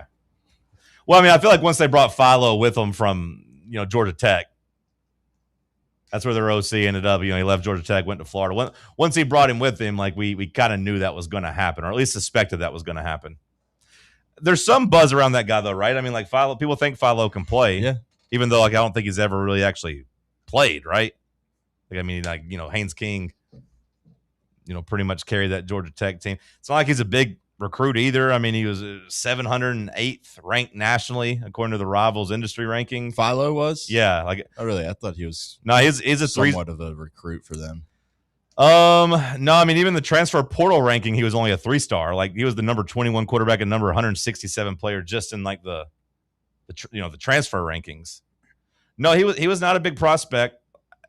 You're really just buying on continuity here. And look, I mean, sometimes that happens. So I mean, like we saw it with, take Diego Pavia, for example, who's lower level, followed his coach as coordinator to a different school, and knew the system already, hit the ground running. Like, I'm not saying it's impossible for Philo to be good. I'm just saying we are buying on hope, and we haven't seen anything. I mean, like last year, he played the Gardner Webb game. 21 of 28, 373 yards, 1 touchdown, 1 interception. Okay, I don't really know what to do with that against Gardner Webb. They scored 59 points. That's cool. The year before, he played in a couple games. 5 of 10 for 67 yards against Miami and a touchdown. 11 of 26 against Virginia Tech, no touchdowns, 1 interception. 19 of 33 against North Carolina State, 265, no touchdowns and interception. Like I said, he hasn't proven anything at all. But we'll see. Florida keeps getting Florida for I feel like 3 years running now has always been like that dark horse. Like, oh, this team's really talented. Watch out for them. And like they get there and it's a train wreck. I understand Billy Napier's not there anymore. And maybe John Summerall is a better coach and will get this right. But like, I'm at the point now with Florida where ironically enough, is probably how they felt about Tennessee all those years. Like, I need to see it before I believe it. Like, you can keep telling me this is going to be the year they bounce back, but like, I need to see you actually win some games because Florida doesn't really win football games anymore. They've become the program. I mean, they have talent all the way up and down the roster, obviously, because you can just still recruit kids to Florida no matter what. But it's just been whatever you said there.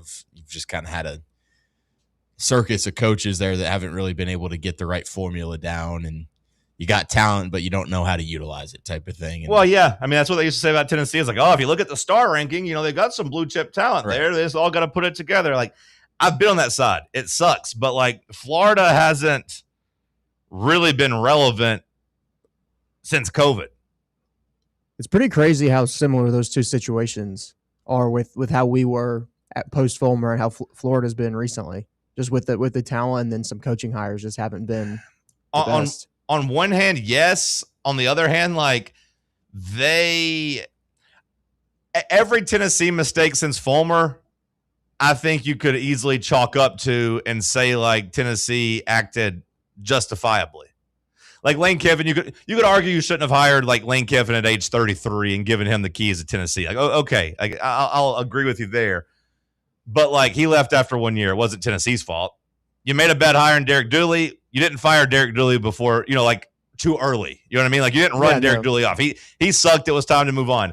Butch Jones, you didn't fire him too early. It fell apart. You could maybe argue you fired him a little too late, but like justifiably, you weren't going to fire a coach who went 8-4 after where you had been. Jeremy Pruitt, you didn't make any mistakes there in terms of like getting rid of him. But like I can't say that about Florida because Jim McElwain won the East. And they're like, you know what? This isn't good enough. Get this guy out of here. Like, let's basically fire him for cause. And then they give Dan Mullen, who, probably shouldn't have gotten fired. Well, Dan Mullen went 10-3 and 11-2, and then during the COVID year was ranked in the top 10. They only went 8-4, but they were ranked in the top 10, and like they were ready to burn it down. Now he did suck in 2021, but like by then they had already kind of burned it down. Maybe you could say they fired him at the right time at 6-7. I don't know, but like. They didn't have it that bad with McElwain and Mullen, but they were miserable again at like winning 10 games a year. It still made them miserable. Like the Dan Mullen wasn't Urban Meyer. They were just trying to chase the next Urban Meyer and still feel like they would deserve like Urban Meyer or Steve Spurrier. I think in Tennessee's perspective or from Tennessee's side, Josh, we were just looking for competency. And like people were pretty happy. I mean, like I know I was kind of upset with Butch Jones, but there's a lot more people that were really happy with the 8-4 years than were disappointed with them. It's like they just got even Billy Napier.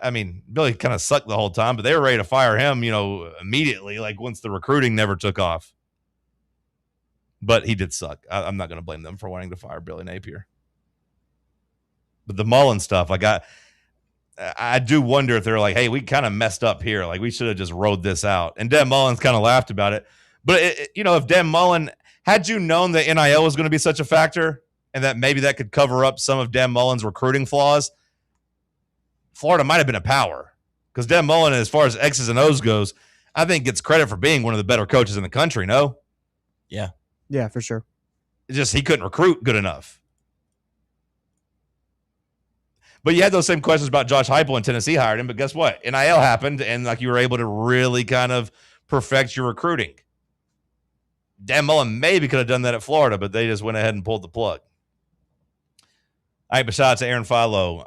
I wish Florida was on the schedule. I wish we were getting a couple of our wins back that they got over us over the last 20 years now that they're down. But I guess we'll see them next year. What else you got for me, Josh?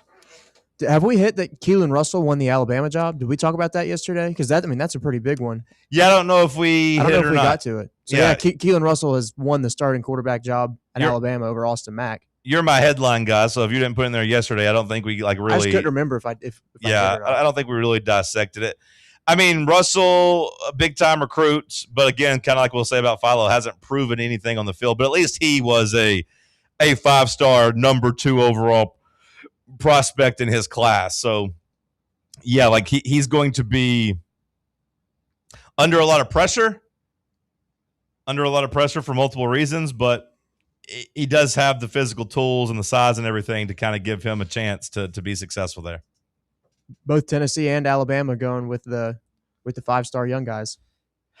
Russell's a redshirt freshman, though, right? Like he's not a true freshman, but again, hasn't really proven anything. I think both of them are going to be studs, honestly. I do too. Yeah, no, I mean, like I think for DeBoer's shortcomings, I do think people think he's pretty good with quarterbacks. Russell's got a pretty good story too. He was like not a super highly rated recruit and was just like committed to SMU and then went to a lot of those quarterback camps and Elite 11 stuff and just like absolutely lit it on fire and then, got bigger offers and stuff like that. Where was he committed to at first? SMU. Yeah, if I'm SMU, I'm like, damn it. We knew this was. Just should have named another building after him. It's funny. I saw a video yesterday of like a Colorado State commitment. And somebody's like, man, imagine you're this Colorado State coach. You've done so much work and you found this guy. And then like this recruit has this video go viral and now he's about to blow up. And I watched the video and it looked like the fastest kid I've ever seen in the world. Have you seen this video? No. He catches like just a little hitch route and like kind of stumbles, but then he hits the sideline and just absolutely turns on the burners. And you need to find it. Just type in like Colorado State. And I'm sure it'll pop up on the videos. Go. It's the fastest kid I've ever seen on a football field compared to his peers. Watch this video. And then he just hits that fifth gear. He hits the turbo like in Fast and Furious and just outruns everybody up the sideline. And it's like, yep, now he's about to blow up and get bigger offers. He's going to leave Colorado State. We've got some semi-breaking news out of Nashville. Vanderbilt has named Blaise Berlowitz its starting quarterback, not Jared Curtis. Wow. Vandy Dandy on... know what? Watch. Hop in the chat, Vandy Dandy. That's interesting because he said there's no way Blaise Berlowitz gets named the quarterback.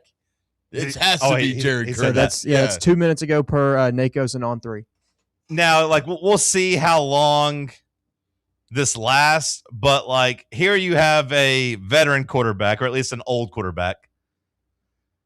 But everything I read from, I did read some Vandy like message board like practice updates coming out of their scrimmages, and like everything I read was basically saying that Berlowitz plays like the freshman, and like the ceiling is higher, but like he makes a lot of mistakes, and like they don't know if they could trust him. And if you're Vanderbilt, you like to run the ball and like just play defense. Like Jared Curtis, the freshman, was actually the safer pick, and like he should be getting the reps because you know what you have with him, Bohr. But they looked and said, hey, let's go with the high ceiling guy. Brooks Austin just said Nate Bargatze's going to say his first curse word. He gave him a big chunk of change. Like put him in that damn movie. Yeah. Berlowitz? I mean, like where is he? Has he been at Vandy this whole time? Like just kind of waiting his turn? No idea who this kid is. I mean, he's a senior. I know he's like an older guy. He was at New Mexico State. Okay, he was at, I guess. Okay, Jason. Yeah, they just want to keep this thing going. He was at New Mexico State in 2023. So yeah, I guess he came with Pavia because he was at Vanderbilt last year. So yeah, I guess they just trust that pipeline. Just can't give him up. So does Jared Curtis end up like Quinn Ewers? Are we talking about Jared Curtis at Georgia next year at a different school? Like goes to Vanderbilt, gets the bag, kind of like Quinn Ewers went to Ohio State. And capitalized and got a bag and got into school and kind of got to strong-arm Texas as state legislative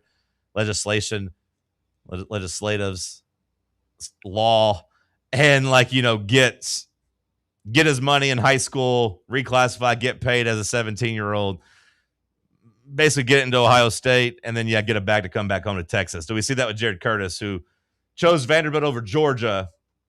I'm sure Vandy was willing to offer more money because it mattered more.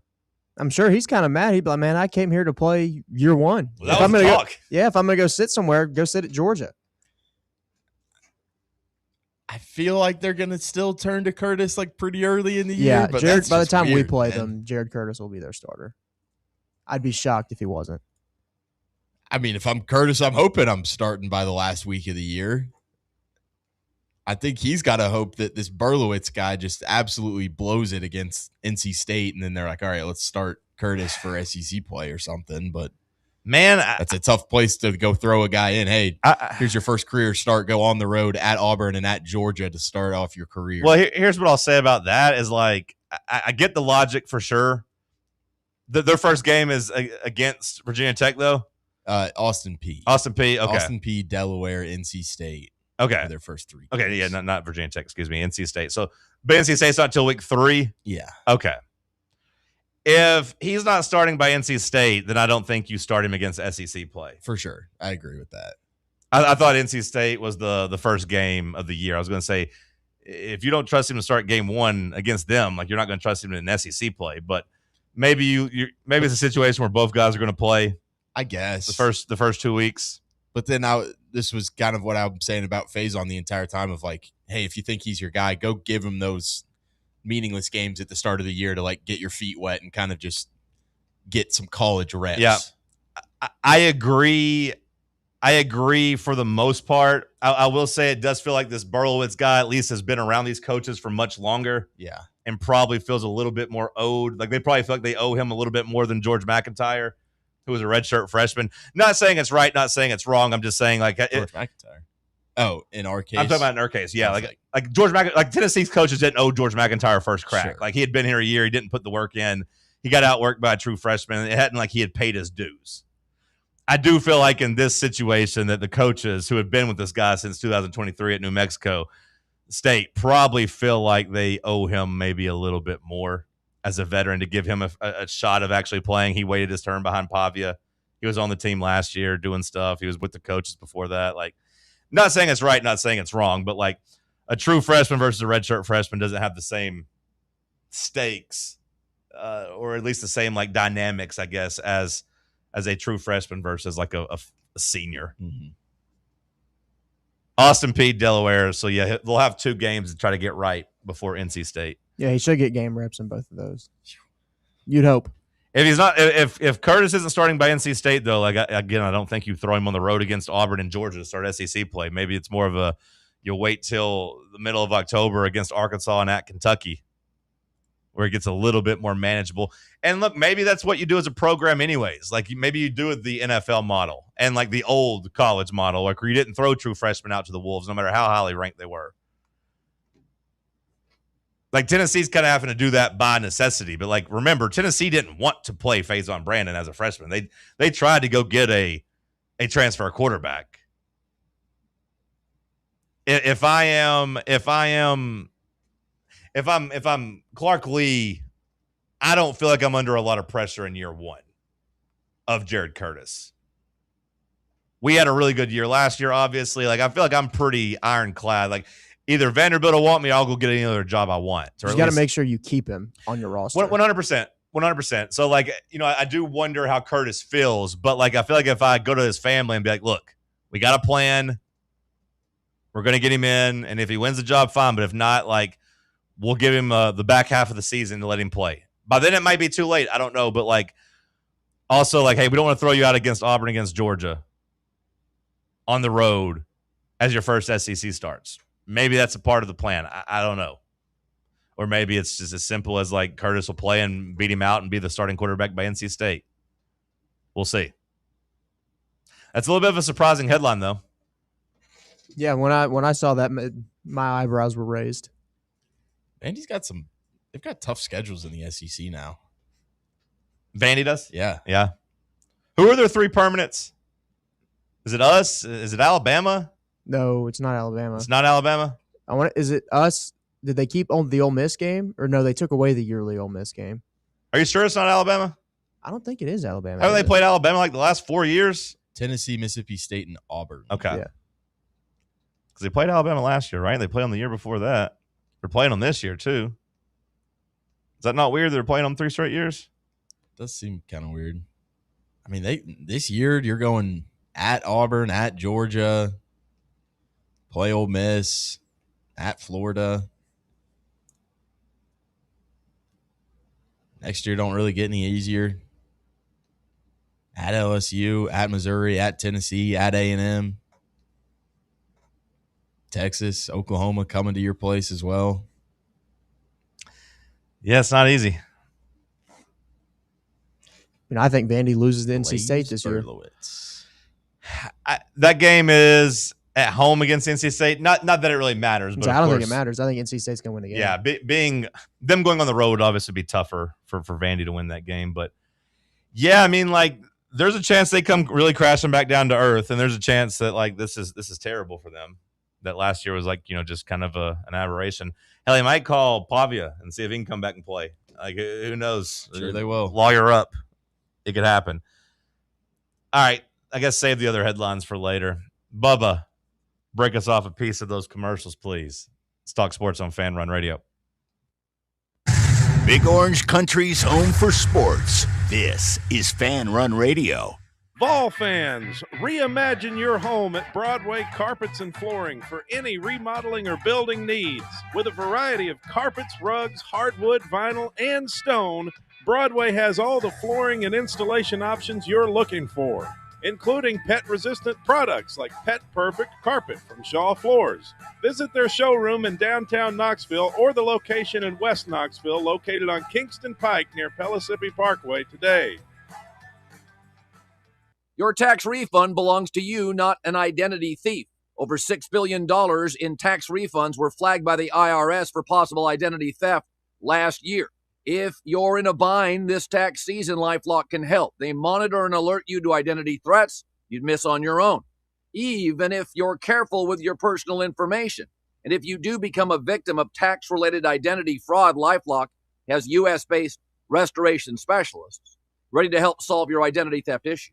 Plus, all LifeLock plans are backed by the $1 Million Protection Package, meaning LifeLock will reimburse you up to the limits of your plan if you lose money due to identity theft. Let LifeLock help protect your financial info, so all you have to worry about is what you do with your tax refund.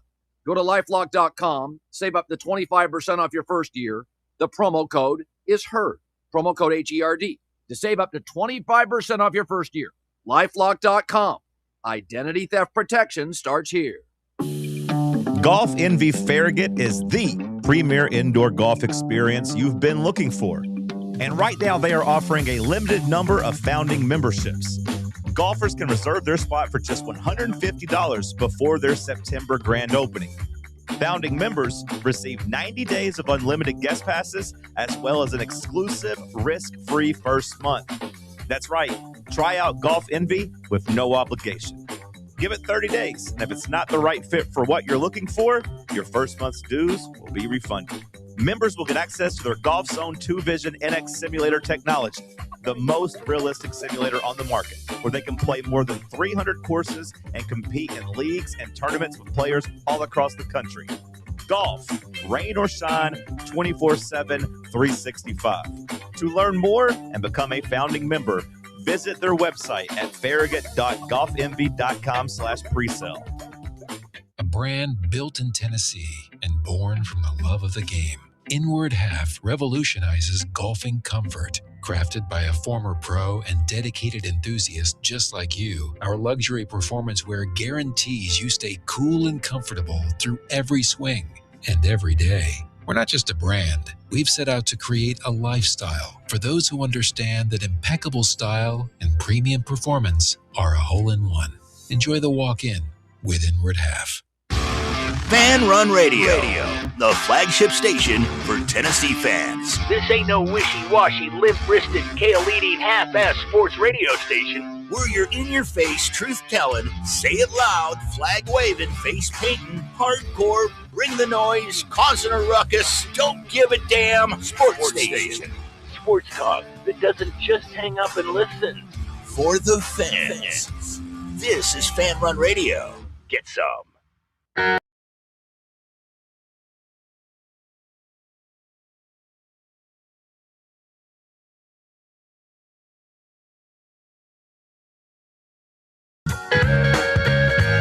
Getting here and getting to look at Bubba every morning just makes me happy. It's really the only reason I get out of bed these days. Just come here and look at my buddy, rock out with him. What a guy. Shout out to Bubba spinning the tunes. Good job by you. This is an update from Vanderbilt's On 3 board. This comes from one of their staff members. Simply a stupid choice. No, hold on, it gets better. Cowardly and rooted in a deficit mindset. I'll also be having a number of very frank conversations with sources who clearly use myself and this platform to spread misinformation. because they had been riding this rider in particular. This is like Vandy's like Austin Price yeah, saying this. Yeah. Good to hear they're taking it well up there. But this guy had written many articles over the last couple of weeks about how it was going to clearly be Curtis, and it had written like this weekend. By the second scrimmage, I thought Curtis was clearly ahead of Berlowitz. Vanderbilt would not be making a disastrous decision by starting Berlowitz. I think he's a solid quarterback. I simply believe Curtis is a better option. But based on the roughly 2-hour windows we've been able to watch throughout camp, the decision seems clear. Go with Jared Curtis. So he wrote that. And I didn't even think it was a battle up there. I just assumed it was going to be Curtis the whole time. Well, it does kind of put into perspective, at least a little bit for me. I don't know how you guys feel, but like to me, it does kind of like throw some water on your face, or at least like bring you back and make you realize how kind of crazy it is what Tennessee is doing. Like Chris Lowe said, this is the second time ever that Tennessee is starting a true freshman quarterback.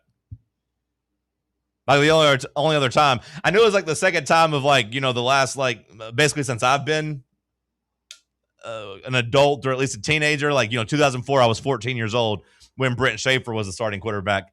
I knew there wasn't any like true freshmen starting since then, but like he really drove it home. Is like no, that was the only time that had ever happened beforehand. This is only the second time Tennessee will ever be starting a true freshman quarterback. It's a big deal. Yeah, so like I know we're laughing at Vandy and Jared Curtis, but like on the other hand, like it is kind of wild that Tennessee is starting a true freshman quarterback in 2026 of all years, whenever the transfer portal is open and you can go out and buy quarterbacks. It is kind of wild. Yeah, I'm not saying as if it's a bad thing. I'm not saying, because honestly, I thought both Schaefer and Ainge, played well as freshmen in 2004. I mean, Ainge, of course, ended up winning that job and playing pretty good in 2004 and having a good career here in Tennessee. I'm not saying it's a bad thing and like that I'm worried about Faizon. I'm just saying like it's just kind of crazy that it's happening because freshman quarterbacks don't start in today's game. I understand that point that you're making. I still do, and maybe this is offensive to George McIntyre putting him on the Blaze Berlowitz level, but like it does seem pretty apples to apples on like, all right, Faizon Brandon and Jared Curtis, two very highly ranked high school quarterbacks, someone that their respective schools paid like, at least a couple $1 million to each guy. And then you just say, all right, well, we're committing a ton of money financially to this guy, and we kind of just already have an open quarterback spot, but we're going to give it to the guy that has 17 passes in Berlowitz's case and like 9 in George McIntyre's case. Do you think there's anything to the idea of what I said about the pressure, though? Because Josh Heupel going into year 6, I think, is on a completely different plane of pressure for this season, this one season, 2026, than Clark Lee is. Like, Clark Lee is in a really, really good spot at Vanderbilt, whereas Josh Heupel, I don't want to say the seat is hot, but like on a scale of 1 to 10, like it's at least like 3.5 or 4, whereas Clark Lee is a 1. Heupel definitely has more pressure to perform, but I would also say that this is just like if I'm a Vandy fan, I'm thinking, man, we just had our best season basically of all time here with Diego Pavia, and we just got a 5-star quarterback that we can continue to build on this momentum, and instead we're just taking 1 step forward, 2 steps back, and going back to the, all right, well, I can play it safe with this kid who at least knows my system. You actually just had a chance here to go say, hey, we have a 5-star freshman quarterback that apparently has all the tools. We can just continue to build this program and actually maybe make it into something. But now let's just go take the guy that went to New Mexico State with my old coaches instead. Yeah, no, from that perspective, it could have been like a launch pad moment. Yeah, no, yeah, from that perspective and that point, like, yeah, like it could have been a reason to celebrate. People are now just laughing and saying, "Oh, it's Vandy again, Blaze Berlowitz. All right, that was a cool year you had last year, but we don't really take you serious anymore." Yeah, no, I mean, I think when you look at it that way, that is 100% fair to say. And if I'm like a Vandy fan, there's no intrigue around my program until Jared Curtis is my starter. Is it that level there? I mean, like, I would feel that way. Yeah. What's the point of going out and spending all that time recruiting the kid if he's not going to go play day one? Well, it depends on what you look at it as, because I do think if if you look at it as a 3.5, 4-year investment, whatever, 3-year investment, like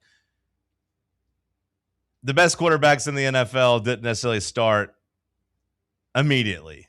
The best quarterbacks in college haven't really started immediately. Like another note that Chris Lowe had, did you realize that there hasn't even been a true freshman start for an SEC team since 2019? Bo Nix, like that's kind of crazy. So like on one hand, I think you could sell. There's been some really, really highly ranked guys too in the SEC, obviously.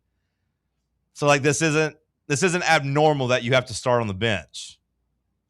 I don't know how Jared Curtis's family is. Like I know there was some talk out there after he got the Vanderbilt deal of him driving like 90 miles an hour constantly in his sports cars and all that. Like maybe he's not got the best head on his shoulder. I don't know. But like point being,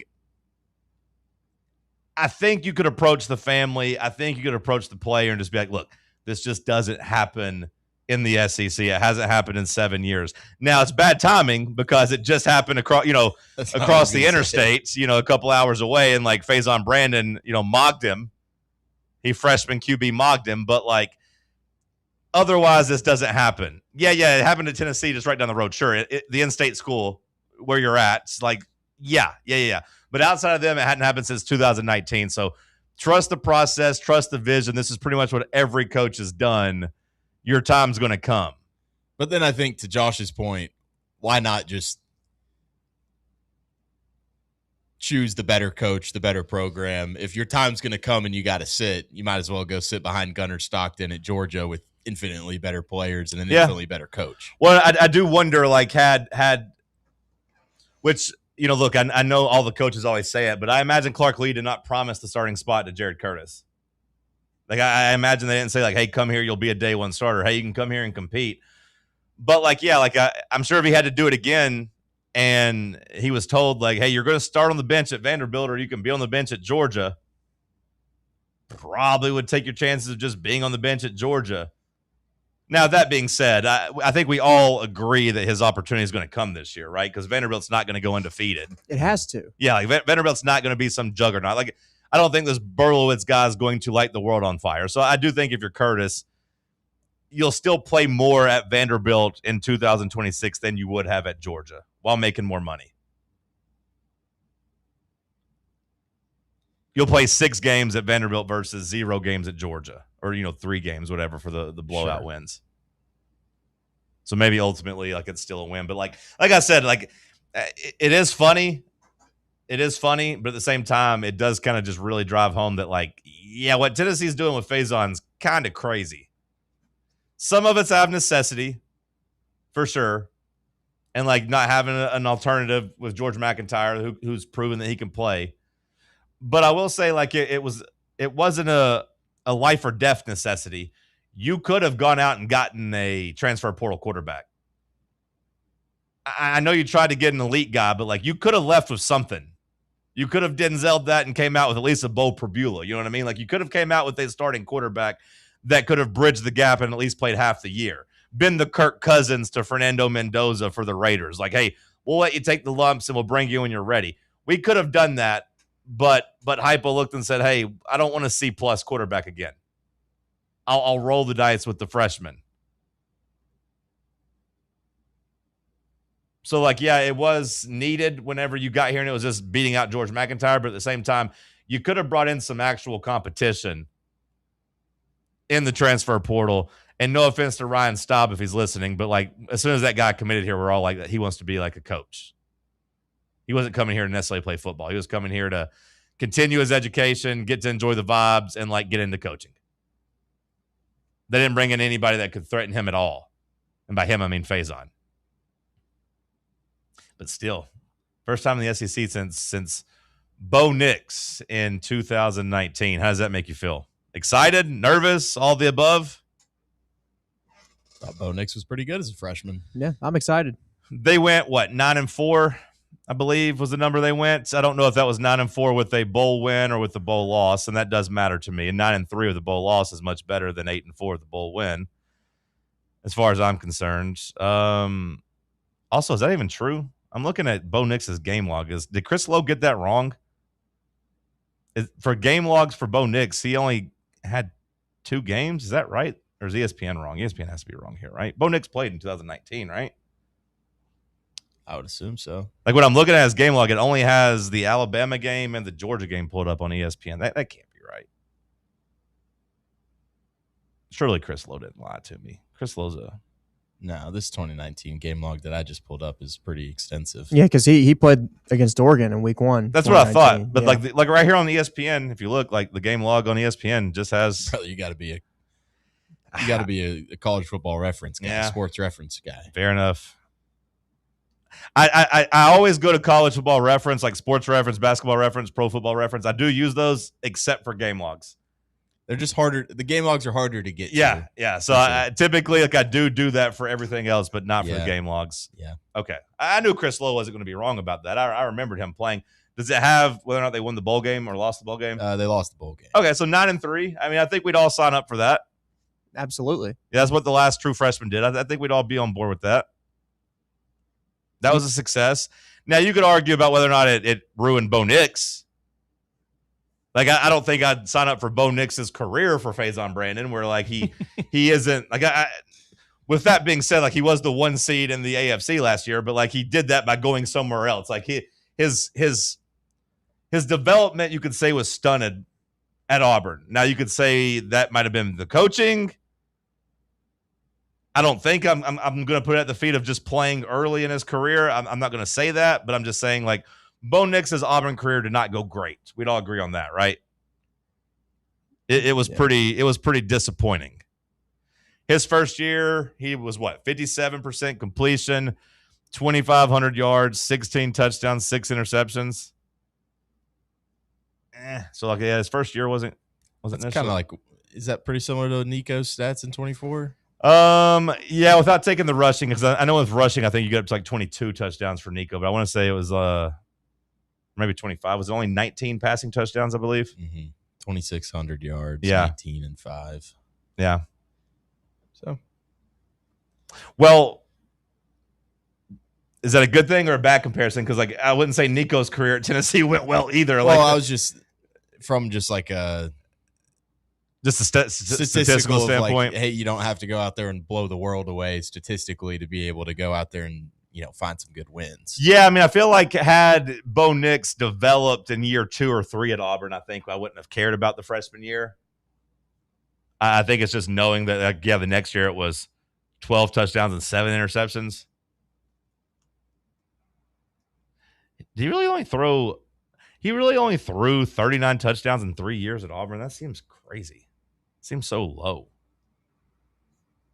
In 21 games, COVID year in 2021, he threw 23 touchdowns.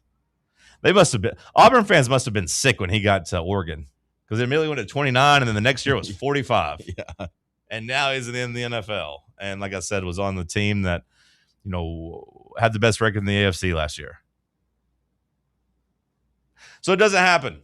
Sorry to you, Jared Curtis, but we will be playing our freshman phenom, and hopefully he is an outlier as to why it can work when you play a guy. Austin Price wrote an article yesterday and talked about how Faizon, basically the moment he got on campus, he didn't leave. He never went back home. Got here and basically just went to work. It's my kind of quarterback right there. Said if my parents want to see me, they can come see me. They can drive over to Knoxville, come see me. That way I can stay locked in with my receivers who are here and in the weight room and being able to do stuff. I don't think many freshmen are wired that way. I'm not going to say Faizon's the only freshman quarterback that works hard. I'm not trying to make that claim. But I'm saying, like, I do think Faizon's pretty special when it comes to some of the intangible stuff. So I give him a little bit more of a chance of being good as a freshman.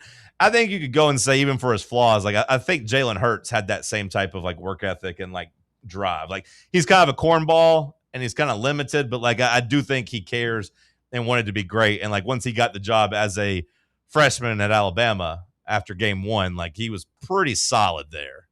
And they won some games. So it has happened in the SEC, just not, from a early, like, week 1 standpoint. But Jalen Hurts took over that job basically halfway through the first game and never gave it back. It has happened. There has been some success. I had a purpose before you had an opinion. What? Is that Faizon's quote? Or what is that? That's a Jalen Hurts quote.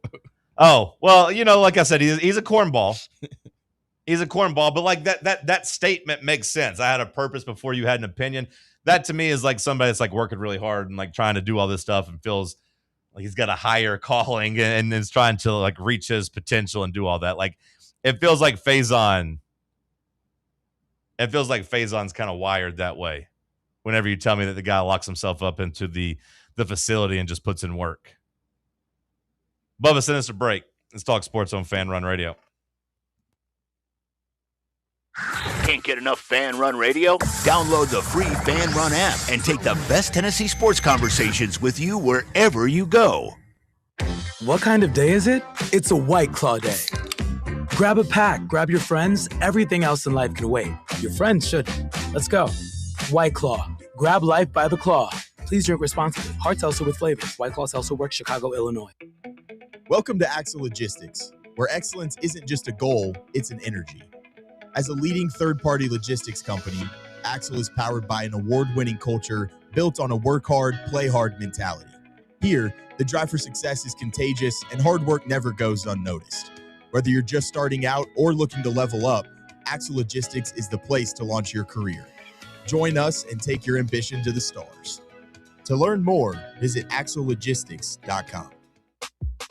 eBay Motors is here for the ride. Go ahead, feel your engine. Admire that perfectly installed exhaust. Your vehicle's moving along this freeway like it was made from fresh installs and a whole lot of love. With eBay Motors, you get over 122 million parts to keep it running. And with eBay Guaranteed Fit, they'll be the perfect fit every time. Plus, at these prices, well, we're burning rubber, not cash. Keep your ride or die alive at ebaymotors.com. Eligible items only. Exclusions apply. Tired of spending your weekends working in the yard? Let ECR Total Landscapes handle it for you. We'll take care of de-weeding your flower beds, leaf blowing, trimming, mulching, and more. Let us do the heavy lifting so your landscape looks great. Right now, get 10% off your first month of our monthly maintenance package when you mention promo code FANRUN. Reliable service, great results, and more free time for you. Call us today at 865-384-2012 or visit us online at ecrtotallandscapes.com. Is your crawl space damp, musty, or showing signs of mold? Call S&D Crawl Space and Insulation. From crawl space encapsulation and mold remediation to waterproofing, insulation, and dehumidifiers, S&D helps protect your home from moisture and poor air quality. Serving Knoxville and surrounding areas. Call 865-602-0590. That's 865-602-0590. S&D Crawl Space and Insulation, protecting your home from the ground up. Running a business, coaching a team, planning your next big event, you need more than just gear. You need SM Athletics and Logo Solutions. Custom uniforms, branded apparel, promotional products, done right, done fast, and built to show off your brand with pride. From local businesses to high schools to major universities, SM Athletics is trusted by winners. Get real service, get real quality, get noticed. SM Athletics and Logo Solutions, where your brand comes to life. Visit smathletics.com and let's build something great together.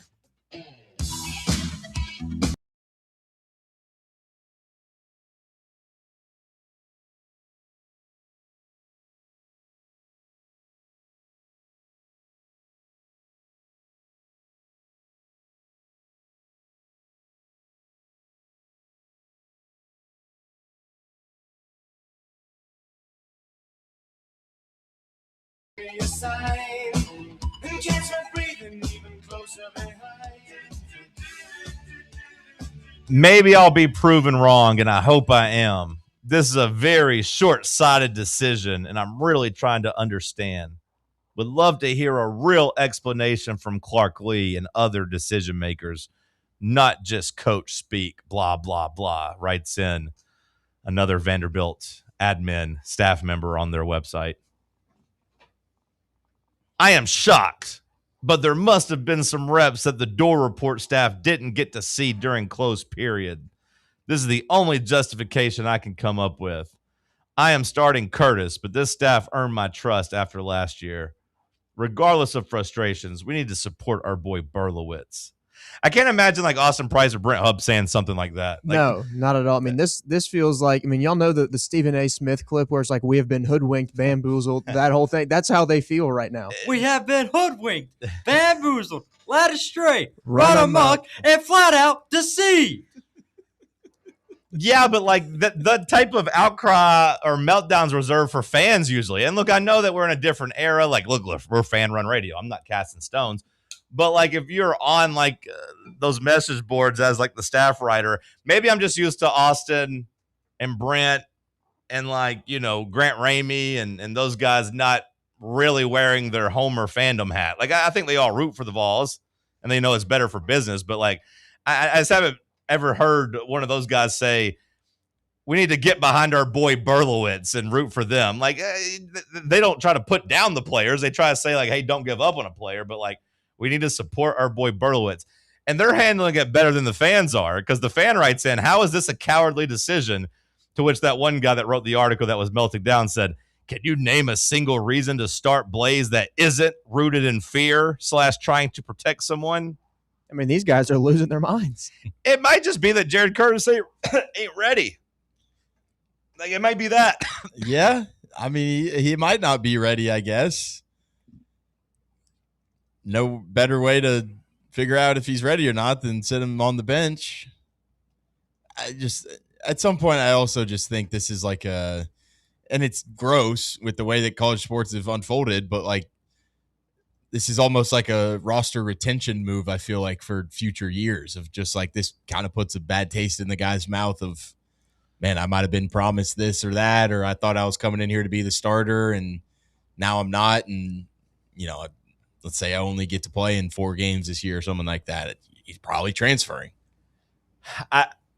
I do applaud Lee from that perspective of like not letting his program get held hostage. Sure. Now we'll see what happens. You know, we'll see how quickly he plays. We'll see if he wins a job. We'll see if, you know, Curtis is even any good or if he sticks around. But like, I'm fine with somebody like even a $high player not getting to start immediately, having to come earn it. But it is interesting. Last thing I'll say about Vandy is these guys are melting down. But like, these same guys were writing, because I told you I read the practice reports, the scrimmage reports, about how they were saying Jared Curtis played like a boring veteran, and like how Berlowitz was the guy with the higher ceiling because he was actually out there trying to make plays. Said he was making mistakes and like throwing picks and having turnovers, but that he was still making some of the big time throws down the field that would open up the offense. So like it's almost like Clark Lee might be saying the ceiling's higher this year with the senior that might actually go out there and be willing to make plays. I don't know, but I will say that hour 1, we talked about Greg Sankey being a coward. He's getting called to the carpet again. He's getting commissioner mogged by the Big Ten, as Pete Thamel reported last segment, that the Big Ten is set to pass a rule today that doesn't allow players to return from the NFL and play for a Big Ten school. Anyone who has declared for the NFL draft and did not withdraw, appeared on an NFL roster, or signed a contract with a pro league cannot be on a Big Ten roster. Like, it's not that hard. That's what it should be. Sounds like Ross Stellinger saying that the ACC is also expected to consider the pro player ban soon. So everybody needs to. It's all you got to do. That's all you got to do. It's been this simple the entire time. It's just that, like, you can't have that gentleman's agreement if you don't believe that everyone's a gentleman. Like, you can't all come together and say we're going to do this and then know that the SEC is going to do whatever they can to get a leg up. And, like, you know, credit to the Big Ten and ACC, either their schools for being on board with this, or for the commissioner to be like, hey, this isn't a negotiation. I'm the boss. Here's what's going to happen. If you want to be in breach of contract or agreement, we can go down that road if you want to. Credit to them for having the guts to do that. At least some people are showing common sense. Yeah, like Lane Kiffin clearly isn't going to be like, hey, this is not something we're going to agree to. And Greg Sankey doesn't have it in him to just basically say, hey, it's not happening here. I do give credit to the Big Ten for that. And it's just another time where Sankey looks outmaneuvered. That's what I was just about to say. Like, when Tony Petitti is making you look like an absolute moron, you've done something just really, really bad. Yeah, no, I mean, like it does feel like the SEC, I don't want to say is in bad hands, but like it does feel like Sankey has just kind of had some missteps at every turn. The coaches were, pretty much flat out calling him out on that, a couple months ago down at the spring meetings. I don't know if you remember that dork Drinkwitz, and pretty much everybody but Kirby Smart was like, yeah, he got played. Made us play 9 conference games, but we didn't expand the playoffs, so now we're all kind of screwed. Makes us play 9 conference games. Oh, yeah, and a power opponent in the non-conference. Big Ten don't do that. The Big Ten baited us into playing 9 conference games, even though we were pretty much all playing non-power, power opponents every year. Now, you'd have your Ohio State and Michigans that would have the 10th one every now and then, but for the most part, those Big Ten schools weren't out there scheduling heavy hitters in the non-conference. But Sankey got outmaneuvered. And now it really just, like, maybe I shouldn't be too hard on Sankey yet. Maybe this decision's coming, but at the very least, it goes back to what I said of how dumb that statement was to put out, because it was just a bunch of empty threats and looking weak. Had they not put out that statement, they could easily fall in line right now with the ACC and Big Ten and look unified and not look stupid. Yeah. But the fact they put out a strongly worded memo being like, come on, guys, let's do the right thing, without like actually like making any rulings or rules, like that makes him just look weak. I think he just is weak. I don't know if it makes him look weak. Yeah, maybe it just reveals. Weak. Yeah, maybe it just takes the mask off and just shows everybody he's weak and ruins the illusion that he might not be weak. You ever heard like, hey, it's better for people to think you're a fool than to like open your mouth and prove it. Like, open your mouth and prove them right. Like, it might be better for Sankey just to let people think he's a coward versus just like putting out that statement and revealing to everybody that he's a coward. Yeah.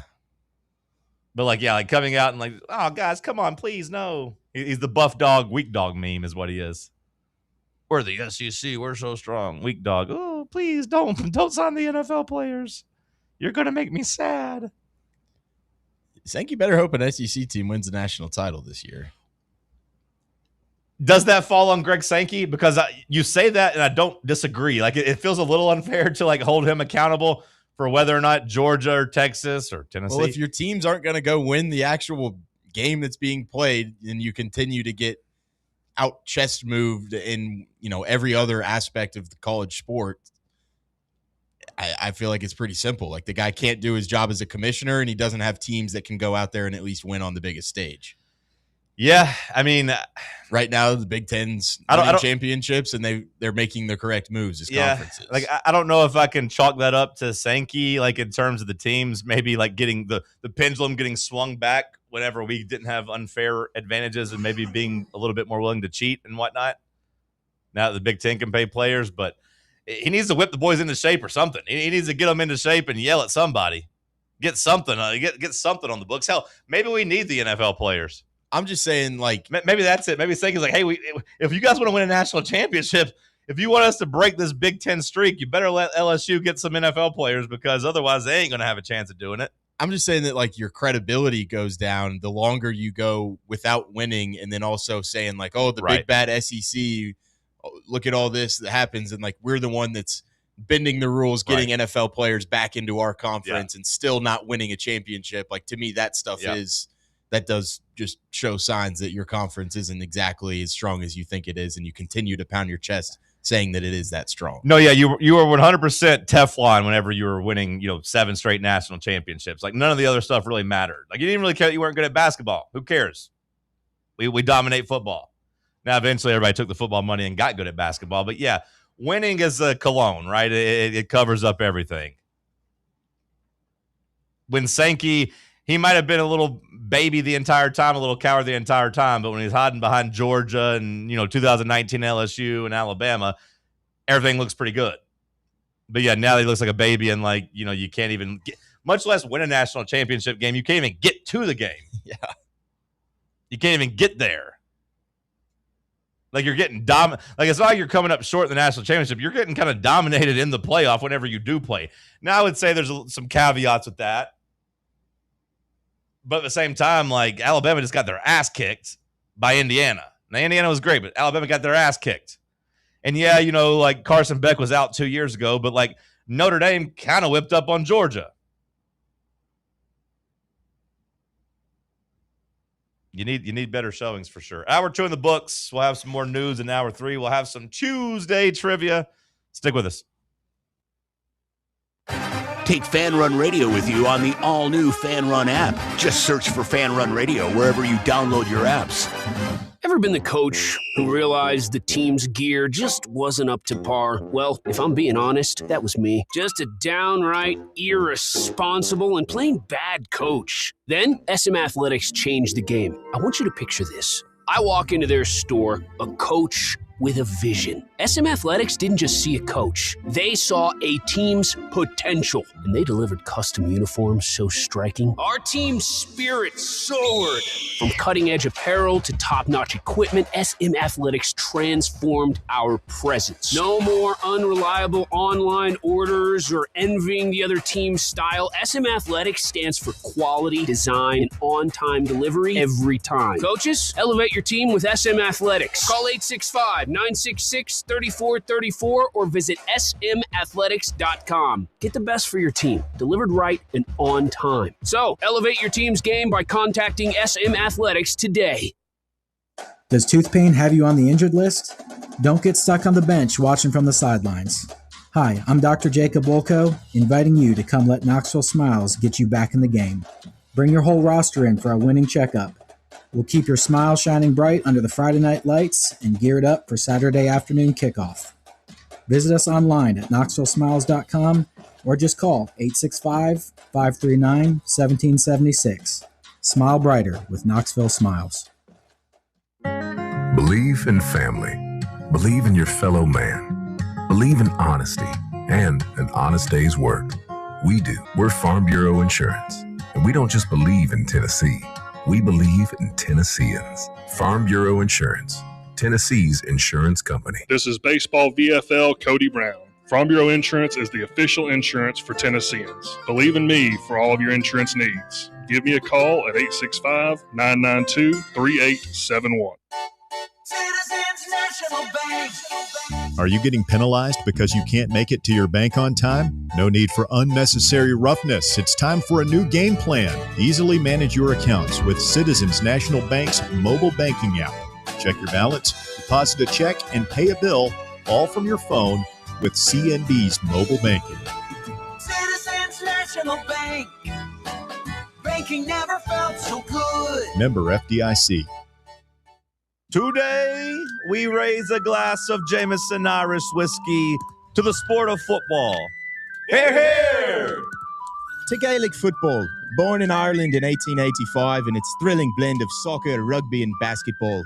On a massive field, 15 players kick or hand pass a round ball to score points over a bar or into a net. No pads, no helmet, no sense. Hear, hear! To college football, which kicked off in 1869 when Rutgers beat Princeton 6-4 in the Battle of New Jersey. With 11 players and helmets and pads, teams battle on a 100-yard gridiron with explosive pass plays and hard-hitting tackles. Unless you're called for targeting. Hear, hear! Since 1780, Jameson Irish whiskey has been enjoyed by sports fans all around the globe. Whether your football is Gaelic, American, or even soccer, we can all agree on super smooth Jameson Irish whiskey. Hear, hear! Barley's has live music on weekends, general team trivia on Wednesday nights at 8 p.m., and now live sports trivia courtesy of the Knoxville Trivia Guys every Thursday night upstairs. The game starts at 7 p.m. and is free to play for everyone, so head on down to the Old City and show off your sports knowledge and win gift cards to Barley's. Use those gift cards to buy some delicious food and drinks, and you can take it all in with their wide selection of TVs and indoor projectors. Barley's Tap Room and Pizzeria. You're listening to FM 105.7 and AM 1340, WKGN Knoxville, and W289CU Knoxville, Fan Run Radio.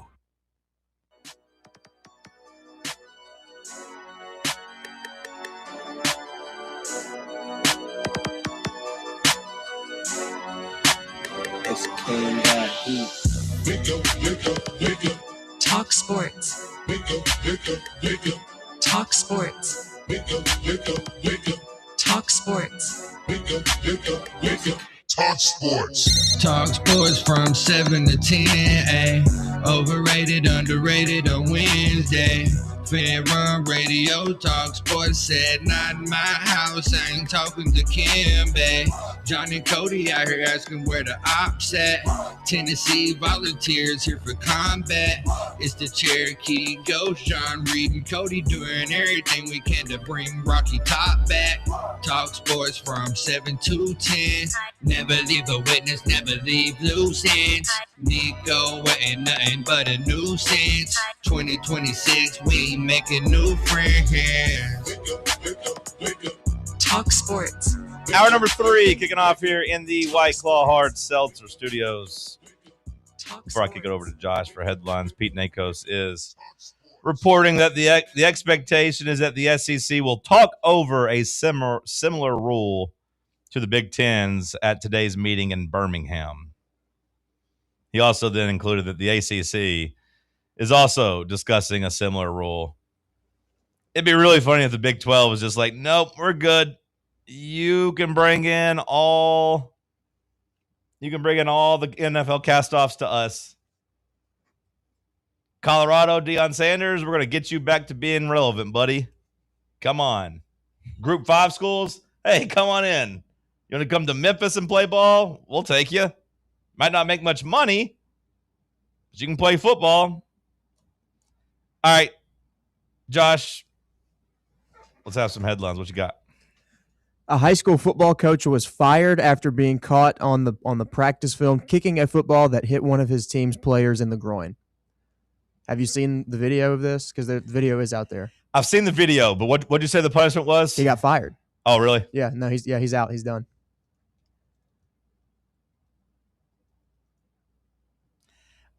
I feel like, Josh, you can speak more to it as a coach, but like when I saw the video and then I saw the lack of remorse as the players sitting there writhing on the ground, like it does feel like a fireable offense to me. How do you feel about it? Yeah, I mean, it's. I watched the video and saw the context. You can't do that, and the fact that, like you said, he didn't really like go check on him after he just kind of turned around and kept. Yeah, going, had he immediately like gone to his side and picked him up and tried to be like, "Hey, man, I'm sorry. Like, are you okay?" Like, I'm not saying he still shouldn't have maybe got suspended, but like once you just like you're so angry, you've lost your temper so much that you don't even realize what you've done, and you just show absolutely zero care for your player. To me, that's the problem. Because you could chalk it up like, hey, it's an accident. I kicked the ball. I wasn't trying to hit him. I was just kicking the ball out of anger. It went into him. I'm sorry. But yeah, like once you see your player writhing on the ground and you just don't care, at that point you just seem like a jackass that doesn't care about the kids. Yep. And at that point, I don't think I want you around the kids. And I say that as someone who doesn't even have kids. Like I don't want the coaches out there like putting high school kids in danger. And you can laugh and say danger, whatever. But like I don't want kids. I don't want coaches out there that don't care about the kids. They can see them writhing around in pain and don't at least like go check on them. Was he the head coach or just unsure? I don't think unsure. it said. Okay. I'll check. I mean, click the article. Not that it really matters. I just didn't know if that was included in the thing. Let's see. I clicked the article here. It just says no head coach. I was gonna say like okay. I can see why the head coach is moving around like he's untouchable out there. He don't have to answer to anybody, at least on the field, until the video went viral. Which, look, shout out to the videos that go viral because this guy might not have gotten fired had people not seen this video. Yeah, they apparently made the decision to fire him hours before the team's first game. So that the day. So that wasn't even at a game. That was at a practice. Jesus. Was that some motivation for him? Like the whole team just hates this coach, and they're like, "Man, we got to go into a game with this guy." And then they're Let's like, see if they won "He's their first fired." game. And they're like, "Yeah."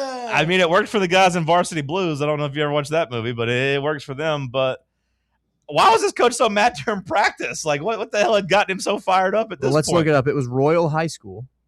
Practice. Royal High School football. Let's see if they won their first game. Out in California. They did win their first game. Let's go. Hey. They won their first game by a score of 62-0. So, maybe they were going to beat that team 70-0 with the other coach, but it doesn't matter. If I'm the interim and I'm those players, like we did this without him. That coach could go to hell. He was holding us back. An absolutely crazy video, though, of just him kicking the ball and it going right into the guy's gonads. I don't know why I said gonads. I never say that, but crazy video. Good. Hey, good for the team. They worked through it. They found a way. The NFL has released the rivalries alternate uniforms, so that includes the AFC South and the NFC North. I just sent you guys the Titans reveal via video. text. Yeah, Okay, I just texted it to you, so y'all can it watch popped the up right reveal here. video. It's a navy good. jersey, light blue helmet. So it's two-tone blue to the nth degree, correct? Yes. I like the jerseys, but I think I just don't really. I don't think I like NFL alternate jerseys. Oh, I think I just like teams' normal uniforms, and like maybe if you have a badass throwback uniform, you can wear that a couple times.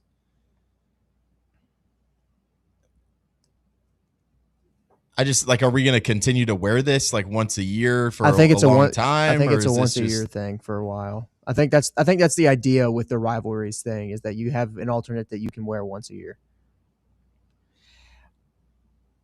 You're saying, Sam, you don't want to wear it once a year? I think I like my alternate jerseys in college more than professional. Okay. I mean, like, this is like, I guess, the new equivalent of like the color rush, I guess. But they look much better than the color rush, though. I think. I did like the Titans color rush, and I like the color rush concept, but some of the color rush jerseys were just so bad. And these are at least like an attempt to be something cool and unique. Like I've seen everybody's rivalry jersey that came out today. They all look pretty good.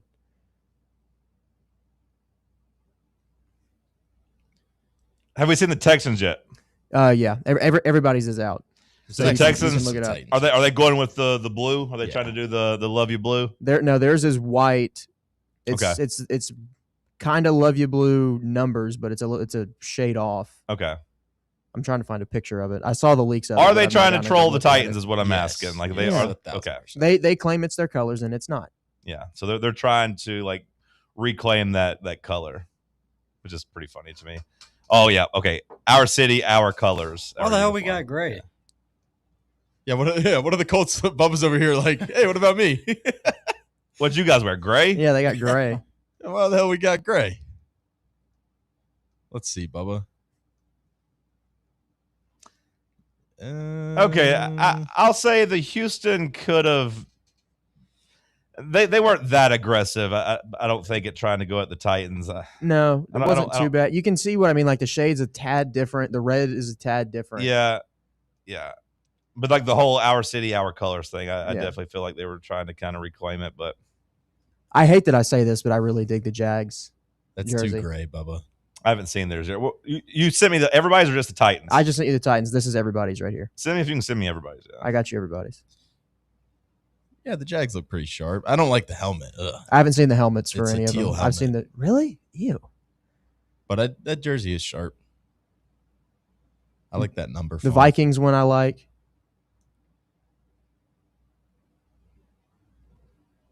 I think that would have just looked pretty badass for the Jags if it was just like a black helmet. Yeah. And they didn't need to change anything. But that also might be a little too close to their normal jerseys. Yeah. All right, next headline, please. ESPN has put out their preseason bowl projections for the FBS teams. They have Tennessee not in the playoff, which should be pretty unsurprising. And they have them playing Iowa in the Music City Bowl for one of their guys, and then the other guy has them playing in the Texas Bowl against Oklahoma State. I'm not like bowl projections. Just make me mad. I feel like even the year we were good in 2024 and made the playoff, I feel like Brett McMurphy had us in the damn Music City Bowl for half the damn year. Like, Yeah, he did. Last year they ended up being right. We ended up in the Music City Bowl against Illinois. So like, I'm not saying they're always wrong. They just make me mad. I'm not giving 1 ounce of energy to that. Well, McMurphy has us in the ReliaQuest Bowl this year against Illinois. which I don't get. They're not going to do that for the second year in a row. So I don't know why you'd predict that. But Yeah, is there a rule that says they can't play back-to-back years? I don't think there's a rule, but why would unlikely, you do, yeah, why would like, you do that? Although I wouldn't mind an idea of like getting a rematch. Like I'm glad there's not a rule because I'm not advocating for playing Illinois again, but like I do think it would be interesting to go get a rematch and try to get your lick back. It's not if you lost twice in a row. I know that I said I hate these NFL uniforms, but the Packers one, they're sick. Okay, I need to check these out. I haven't clicked on them yet. Look at this. Yeah, I don't like that helmet Little for cream Jacksonville. helmet. I think that's cool. The helmet looks good, but I don't know about the jersey. The jersey's a little, the logo is a little strange, Yeah. but that cream helmet's kind of badass. Yeah. I think. Bubba, y'all got gray. Did y'all get gray helmets too for the Colts? Or no, they're blue. Did the Lions just go with the damn Panthers? Yeah, what did they just like Lions basically do? look in this picture? It looks like they just had the damn Panthers jersey, like just say, hey, put Detroit over what? instead of Carolina. Vikings didn't really do anything crazy with theirs. Bears, I don't think really. I guess maybe that's just like a throwback. Yeah, the Bears looks like a throwback type of thing. Yeah, Jags does look sharp. Texans looks pretty sharp too, I guess, just in the picture. In the one picture that wasn't in the video, it definitely looks like more of a ripoff off the new Titans jerseys, though, for sure. I want to see what these. Okay, so the Texans went with white helmets, blue face mask, red stripe. The Vikings, I think, have the coolest one, but I mean, what are their helmets the like? Vikings uniforms are badass no matter what. And they're doing this just for a particular week. Like there's just like a rivalry week that everybody's going to wear these. Is that what's happening? Each team gets 1 week where they're the sole team wearing it. So like the Titans, they wear theirs against the Jags, I think, in October. Okay, so the Jags and Titans aren't going to wear them at the same time. Correct. No, the Jags will be in their standard aways. Okay, from what I can tell. Is that our rivalry matchup? Like when the Jaguars wear theirs, would it be the next time we play them, or no, they wear them? With nobody's wearing them against us, from what I can tell. Okay, so it's not just going to be like 1 week, like week 8 in the NFL is rivalry week. It's not going to be something like that. I wish they'd kind of do something like that. The NBA tries it and they fail really bad at it because they don't really understand what NBA rivalries really are. But like, it would be kind of cool if there's like, hey, week 6, all the teams that you feel like hate each other. We're going to have all division games. We're going to have all rivalry games. Let's do this. Yeah, so like the Jags wear theirs week 8 against the Colts. We wear ours week 10 against the Jags. Texans wear theirs week 11 against the Colts. The Colts wear theirs week 3 against the Texans. Just do the rivalry. Just on make it a rivalry whole uniform. like. Yeah, I just do it. I don't think I liked it. Like it's just you play it, you wear it once when you're the home team. I kind of just want to see each team wear it against each other. Maybe that's too many colors for the NFL. All right. I feel like the Titans jerseys have been leaked for like a really long time. This looks like every single thing that I've. It's just what everybody expect. They didn't get leaked. It's just that's what we all thought they were going to do, and we were right. Yeah. Which I think it looks good. It looks fine. I don't know if I would. Not black, right? Having the Music City is kind of dumb. It's just a deep. Did Cam Ward think they were black whenever he got to see them for the first time? Cedric Gray, I want to say. Yeah, it was Cedric Gray that said they were black. Okay. I can't tell if I would have liked the video. Maybe he said, "Oh, it's blue." I didn't watch the video. I just saw some people saying that somebody said something about black jerseys. Yeah. Okay. I can't tell if I would have liked like a matte navy helmet instead of the lighter blue helmet. The light blue looks fine, but I feel like a matte navy might have looked a little bit better. Now that I see a better picture, it does seem like the Texans are just doing the Titans home jerseys this year. It's pretty funny. All right. Any other headlines? That's all. Sam, you got anything you want to add? Bubba, you got any headlines you want to add? Any news we need to hit? I want to save one thing for what we missed if we don't talk about it now. We need to talk about it. We haven't talked about it yet. I but- assume you want to talk about it. Jed York, we got to talk The about Jets, or was it the Jets or No, he was with the, No, it's the 49ers. The 49ers. We got to talk about the Jed. trailer park in East Palestine, This Ohio. is one of the horniest guys in the entire world right now. This guy, I laughed about this. I couldn't decide which was the funnier story yesterday between the Deshaun Watson practice video. Did you see that practice throw he had that went viral? Where it was like Deshaun Watson's first practice named starter, and it was one of the worst like out routes you'll ever see. You missed it by like 6 yards and it hit the camera. I was laughing at those stories about Deshaun Watson, and then we get a new nasty man, Juicy Jed coming in and getting caught for prostitution. And you're like, oh man, another owner getting busted for prostitution. Was he at a massage parlor getting, like the Robert Kraft special? That happens to everybody. I get it. Did he get caught with an escort? Nope. Stories came out. Okay. It's like he got arrested with instruments of crime. And I was like, what the hell is an instrument of crime? Which apparently that's a pretty widespread thing. That could be as simple as just having an extra cell phone that you do dirty stuff on. So maybe that's not that big of a deal. But I was like, okay, let's see. And then I see a picture of where he got busted at. And my mind immediately went to True Detective, the little ranch they have out there that they go and bust up the trailer park with like the 15-year-old underage meth head girls.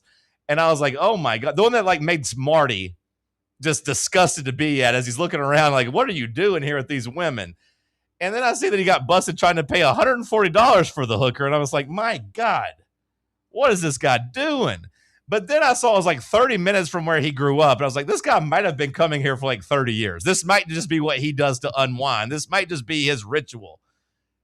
Yeah, he's worth $500 million now, but he wants to stick to his roots. And when he goes home, he wants to make the 35-minute drive down to East Palestine, Ohio, which I thought was a crazy name for a city. And then I forgot, like they had the train wreck. They had another thing. East Palestine, Ohio is always in the damn news.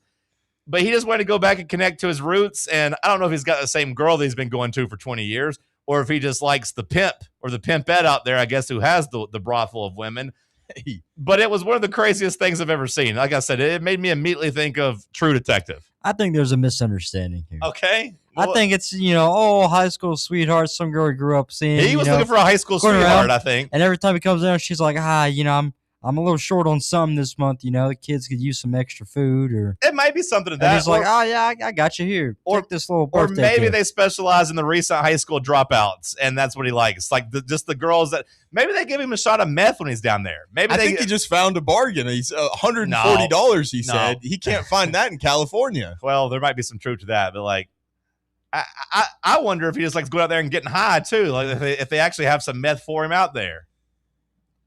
Did we ever figure out what criminal tools are? Well, like I said, like it could be. I saw someone say it could even be lube if he plans on using lube with the girl. Like that would be considered that. That's a criminal tool. Whenever you're committing crime with it, yeah. Like I said, it could be a burner cell phone. It could be a whole bunch of stuff. So like a ball gag. Yeah. Well. It wasn't like a crowbar. It was just I don't think it's something that he's necessarily going to go like it's not like necessarily a weapon. It's just something that he was going to go do bad stuff with. But like they say he's worth $500 million, which seems kind of crazy that he's like the principal owner of the 49ers. I would think he'd be worth more than $500 million. But either way, I'm sure that guy feels really rich at all times. Imagine how rich he feels when he walks into that trailer park, though. He probably feels like he could be a king. He could do whatever he wants there. I just want to. He probably just has to drop a couple $1,000s here and there, and like they probably roll out their absolute red carpet for him. Just put yourself in his shoes of driving down those streets. You are worth $500 million. The memes were so good. And you're walking past just like broken glass. Windows boarded up, and you go, yeah, this is where I'm going to get it. It really put that one meme into perspective where you have like the really nice sports car underneath that really janky house. That might be his sports car. Yeah. He might be in there doing meth in Ohio somewhere. That might be actually him.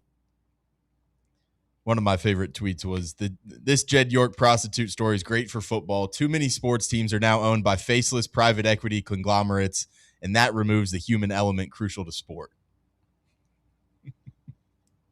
Everyone needs a scandal like this at some point. Keeps the offseason going. I could have went to Vegas, but no. Well, like I got it in the mud in East Palestine, Ohio. Well, people found him also like it seemed to probably around the draft a couple years ago, but talking about him being in the trenches, like let's get nasty. Hashtag like in the trenches. It was a jaw dropping story when I saw it. Like I said, prostitution when you're that rich is one thing, getting busted. But then when you see where he was at, either he's been doing it for 30 years or, like I said, he's up to like wanting some drugs and everything. Or maybe this is just maybe everyone knows that East Palestine. This is what the damn substation does to a guy.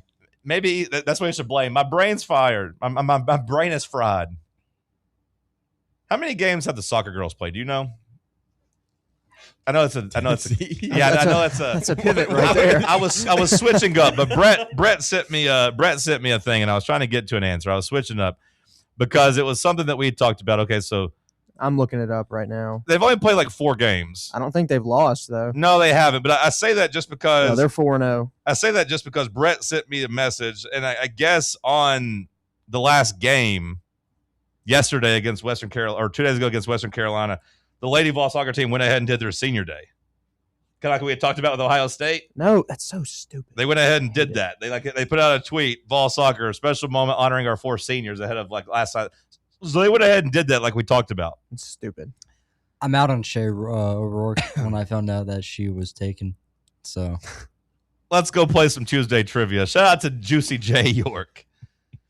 Juicy, you say no to ratchet women. Juicy Jed can't. He wants those girls in East Palestine, Ohio. I'd like to see what they looked like. He looks like a guy that was getting down in the mud in East Palestine, Ohio. Like that mugshot. Yeah. He looks.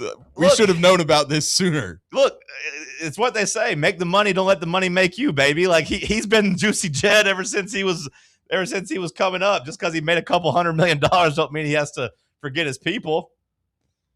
Just an absolute crazy story. Tuesday trivia coming up next. Can't get enough Fan Run Radio? Be sure to like and subscribe to our YouTube channel by searching for Fan Run Sports. What kind of day is it? It's a White Claw day. Grab a pack, grab your friends. Everything else in life can wait. Your friends shouldn't. Let's go. White Claw. Grab life by the claw. Please drink responsibly. Hard seltzer with flavors. White Claw Seltzer Works, Chicago, Illinois. Is your crawl space damp, musty, or showing signs of mold? Call S&D Crawl Space and Insulation. From crawl space encapsulation and mold remediation to waterproofing, insulation, and dehumidifiers, S&D helps protect your home from moisture and poor air quality. Serving Knoxville and surrounding areas, call 865-602-0590. That's 865-602-0590. S&D Crawl Space and Insulation, protecting your home from the ground up.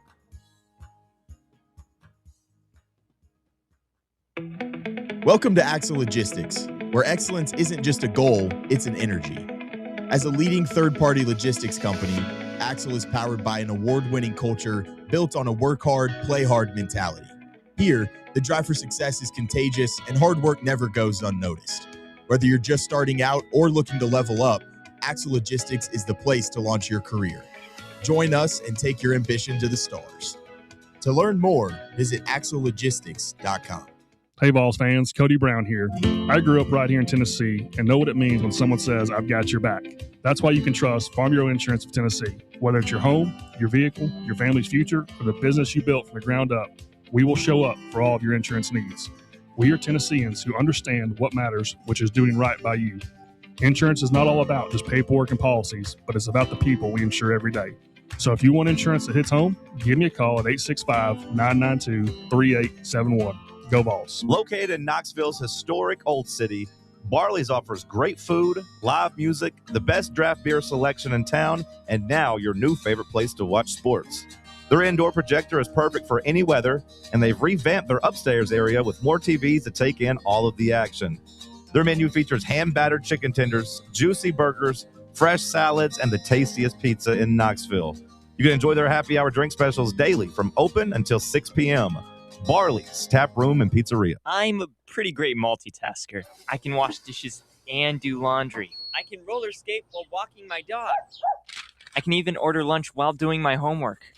But I can't use my phone while driving. A distracted driver is one of the leading causes of death in the United States. So when it comes to driving, please, don't be a multitasker. Don't drive distracted. A message brought to you by the National Highway Traffic Safety Administration, Project Yellow Light, and the Ad Council. Does tooth pain have you on the injured list? Don't get stuck on the bench watching from the sidelines. Hi, I'm Dr. Jacob Wolko, inviting you to come let Knoxville Smiles get you back in the game. Bring your whole roster in for our winning checkup. We'll keep your smile shining bright under the Friday night lights and gear it up for Saturday afternoon kickoff. Visit us online at knoxvillesmiles.com or just call 865-539-1776. Smile brighter with Knoxville Smiles. What kind of day is it? It's a White Claw day. Grab a pack, grab your friends, everything else in life can wait. Your friends shouldn't. Let's go. White Claw. Grab life by the claw. Please drink responsibly. Hard seltzer with flavors. White Claw Seltzer Works, Chicago, Illinois.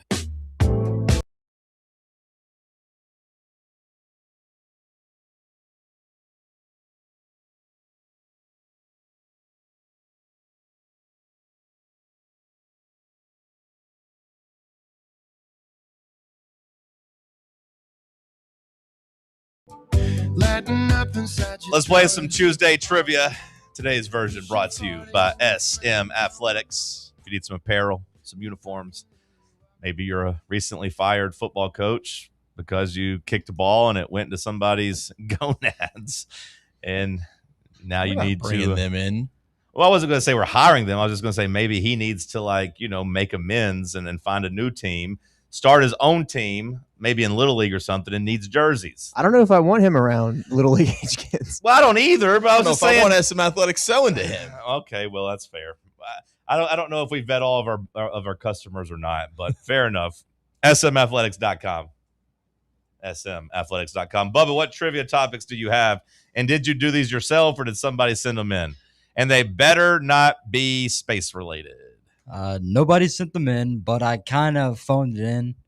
Okay. When making it. Okay, well, that's great. That's what the audience deserves. This is everyone's favorite segment, and they deserve a phoned in trivia, Bubba, that you have all week to prepare. Like He's going to say he phoned it in, and he really just got like the most diabolical questions known to man. He always talks about how he can't sleep. Next time you can't sleep, start doing some trivia questions. Work your brain out at least a little bit. How about that? Anyways, let's go. What topics you got for us? We have polarizing figures. Okay. All right. Medical terms. Oh, God. Hitting for the cycle. Jobbers. And general. Okay. Polarizing figures, medical terms, cycle, jobbers, and general. I know what I'm staying away from. Medical terms? Yeah. Yeah, I don't know anything about medical terms either. Do we want to defer to the second half, Sam? Well, that's true. You guys did win last week. Damn. I feel like we should. Yeah, sure. Asterisk. Jobbers, you said? I think I might know what he means by that. Yeah, I think that's a professional wrestling. It's a pro wrestling term. I think. Oh, I'm useless for that category. I can help you. I can help you out on that one. Let's do polarizing figures for 3. You guys worked so hard to get in control after winning, and then you immediately give me the ball back and let me go first. Poor decision making. Polarizing figures for 3. Which Russian monk and mystic gained immense influence over Tsar Nicholas II's family by claiming he could treat the hemophilia of Tsarevich Alexei before being assassinated in 1916?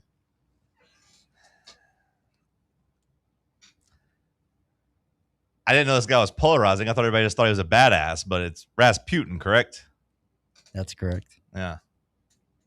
You ever read about his assassination attempt? You ever looked into that? How many times they had to try to kill this man? He was basically unkillable. Like they tried to assassinate him 10 different times. They stabbed him. They threw him in a river. He still came out. Like they poisoned him. It didn't work. Heck of a dance. Yeah. Yeah. I'm somewhat familiar with the reference.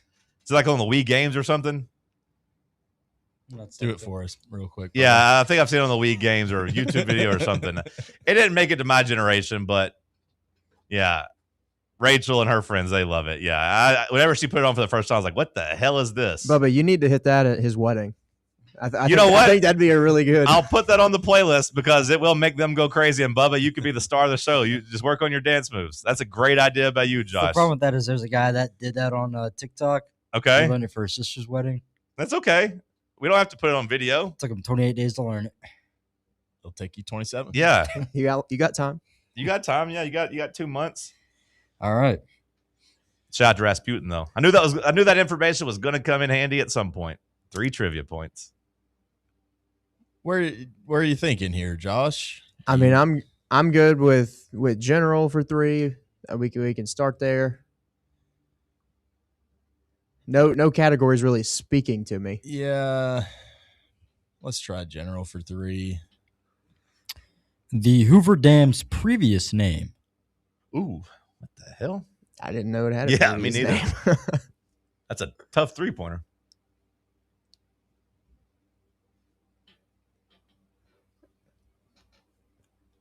I don't got anything for you. I mean, maybe we just The Edgar Dam. We just went from Edgar to Hoover. I guess by default, I would guess like Nevada Yeah, Dam. Nevada Dam, or but- just the Dam. Answer looking for is the Boulder Dam, named after the Boulder Canyon Act. Okay. Never heard that before, I don't think. Let's do cycle. I don't really. I got some baseball knowledge, but I don't know if it's enough. Give me jobbers for 3. Jobbers for 3. Sexton Hardcastle is the original name used for this superstar.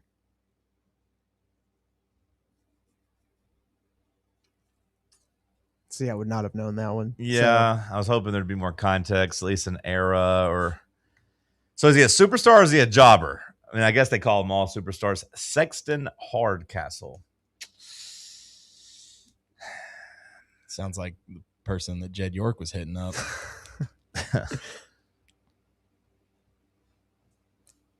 Al Snow. I'm sorry, the answer we're looking for is Edge. Really? Okay. Interesting. I mean, I'm guessing we're going hitting for the cycle for 3 here, Josh, because I don't think we want to dabble into the medical terms just yet. No, we don't. Let's go hitting for the cycle for 3, Bubba. This Milwaukee Brewer became the first player to hit for the cycle 3 times against the same franchise. I mean, my baseball knowledge really isn't what it used to be. The only Brewer that I can think of that's good was like a Yelich, but I don't know if he ever hit for the cycle. 3 times, let alone 3 times against the same team. I'm thinking this is either like Prince Fielder or Ryan Braun, but well, they've got to be able to get a triple. Prince Fielder doesn't seem like a guy that's legging out too many triples. I'm going to go Ryan Braun, Bubba. I'm sorry, Josh spoke into existence earlier. It was Christian Yelich against the Reds. Didn't think he's done. He's hit 3 cycles with the Brewers against the Reds. Would not have thought he's done it that many times. No, me neither. What would you guess there, John? I probably would have guessed Ryan Braun. I think I would have gotten it wrong. Let's do. Give me polarizing figures for 4. Polarizing figures for 4. The Georgia Peach was one of baseball's greatest players, but his hyper-aggressive playing style, ruthless sliding, and sharp tongue earned him widespread animosity from rivals. Is that Ty Cobb? That is correct. Cobb County, baby. Stand up. Bet you guys didn't think I was going to get that one right, did you? No, I did immediately after he said that because I think I've used I've heard Ty Cobb and Georgia Peach as a so athlete nickname category whenever I did it. I think so too. I think that's where I got it from. We haven't forgotten. I haven't forgotten that he's from Georgia because we of need Cobb to get County. on the board. I will remember that until the day I die.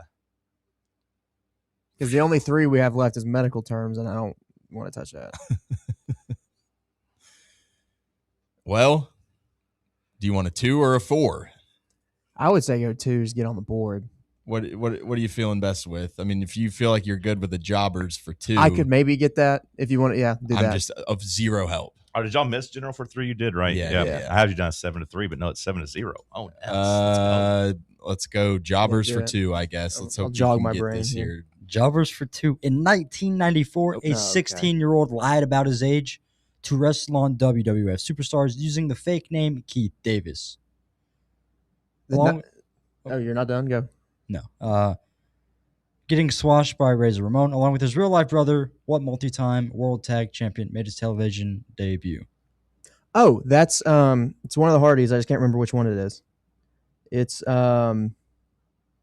Jeff. That is correct. Okay.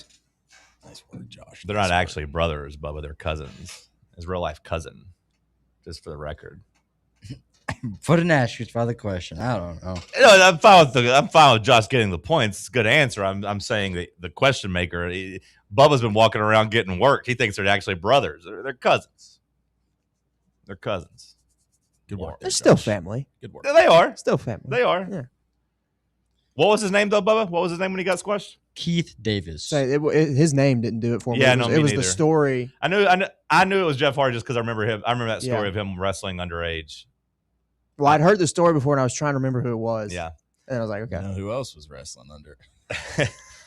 Jed York making Jed York jokes throughout trivia. Medical terms for 3. I'll bite the bullet. Let's do it. Medical terms for 3. Let's do it. CPR. This medical term is for weakened arterial walls that bulge and balloon outward under pressure that can lead to internal bleeding.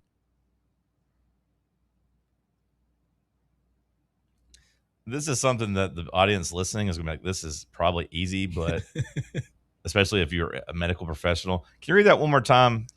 Weakened arterial walls that bulge and balloon under outward pressure that can lead to internal bleeding. I've got a guess for this. Yeah, I got a guess too. It just might sound really damn stupid. I don't know what it is. I'm just going to guess hemorrhage, Bubba. Answer I was looking for is aneurysm. Oh, okay. I would have guessed a hernia. So. Okay. Yeah, once you say aneurysm, that makes sense. Whenever you said something about it, like swelling up though, right? Did you say something like that? Arterial walls bulge and balloon outward under pressure that can lead to internal bleeding. Yeah, the growing outwards what kind of threw me off. That's why I went to a hernia. Yeah. Like I was thinking cyst, but then if I had thought of hernia, I probably would have said that because like hemorrhage didn't make sense either. Okay, that was a terrible idea by me going to medical terms for 3. Stay away. Whoops. Well,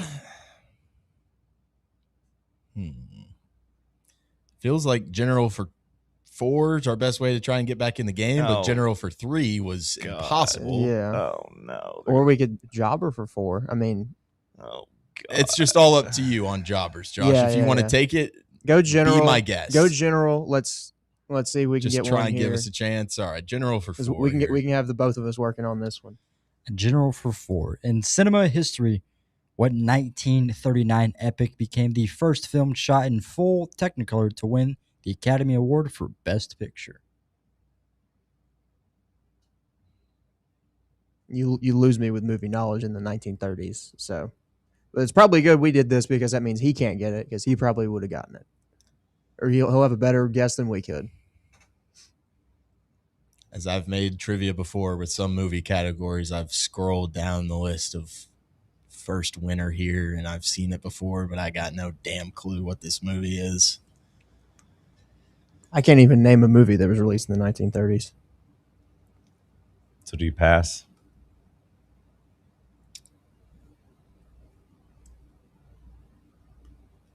A Night in East Palestine, Ohio. So the Technicolor thing made me think Wizard of Oz, but the Best Picture thing made me think Gone with the Wind. I don't know. Is it either one of those? Gone with the Wind. Gone with the Wind, yeah. I thought the Wizard of Oz was later than the 30s. I don't know if it was or not. But Gone with the Wind. The same year as 39, 40. Yeah. I guess, as soon as you said Gone with the Wind, I'm like, yeah, I've seen that on Wikipedia. Yeah, I knew Gone with the Wind would have been my guess, but the color thing threw me off a little bit on that. A little bit of a block there. That's good. That's a block. A little bit of a block there. All right, right back at you. Give me Jobbers for 4. Jobbers for 4. Glenn Jacobs wrestled as I got this one. Jerry Lawler's easy dentist. one. Yeah. Oh, that hurts me. You know it? Yeah. Go ahead and say it. No, you say it. You say it. You got it. Isaac Yankum. That's correct. Damn. That one hurts me. We would have gotten that one. Damn.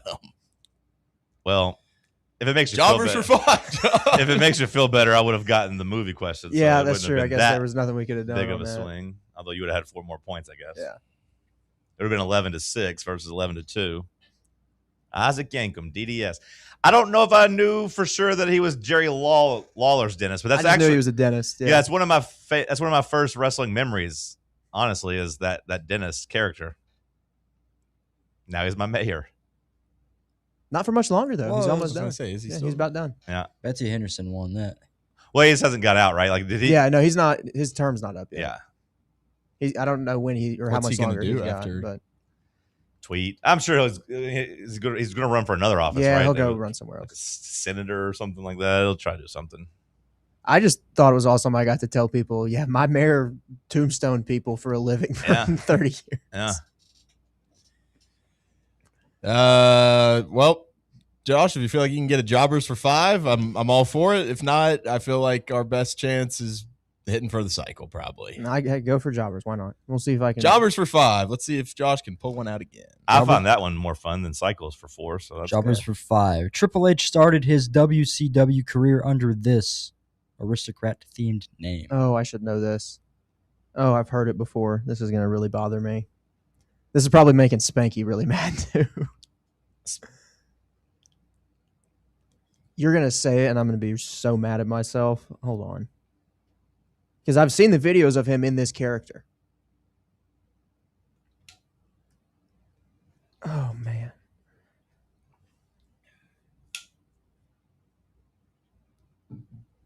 This is going to really bother. I've watched documentaries and heard him say this name. Sam, do you have any thoughts?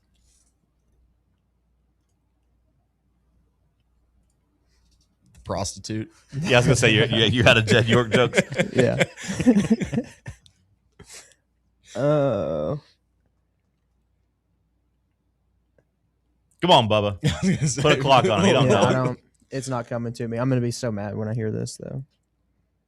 Is the first name, you got a guess or no? No. Is the first name Jock? And so I'm looking for is Terra Rising. Okay. Okay, I actually had not heard that one, so I'm Rising. good then. What other name am I thinking of then? I mean, you could be thinking of, you could be thinking of just when he was Hunter Hearst Hemsley. I mean, I know he wasn't French, but that's whenever he spoke in a thick accent. And Paul Levesque is his real name. And Paul Levesque is his real name, yeah. For some reason, I was thinking Jock, but either way. Jean-Paul Levesque is the one I'm thinking of. Yeah. Yeah, Jean-Paul. Yeah, when he did that like French thing. That's what I heard. Give me polarizing figures for 5, Bubba. I like this category. Polarizing figures for 5. Which deadhead's favorite author and counterculture icon tested the limits of 1960s literature by hosting acid tests and writing One Flew Over the Cuckoo's Nest?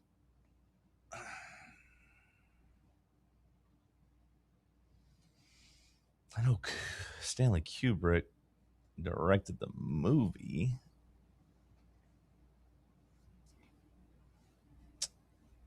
Yeah, I don't have a better guess than that. And so I'm looking for is Ken Kesey. Okay. Yeah. Pick a category, Sam. Did Kubrick do the movie? I think so, right? I think so. Yeah. Let's go cycle for 4, Bubba. But I always get that and Clockwork Orange confused. Cycle for 4.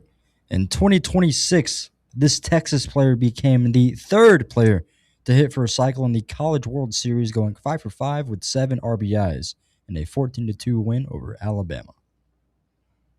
I didn't watch this game. I can't help you. I don't even remember hearing about it.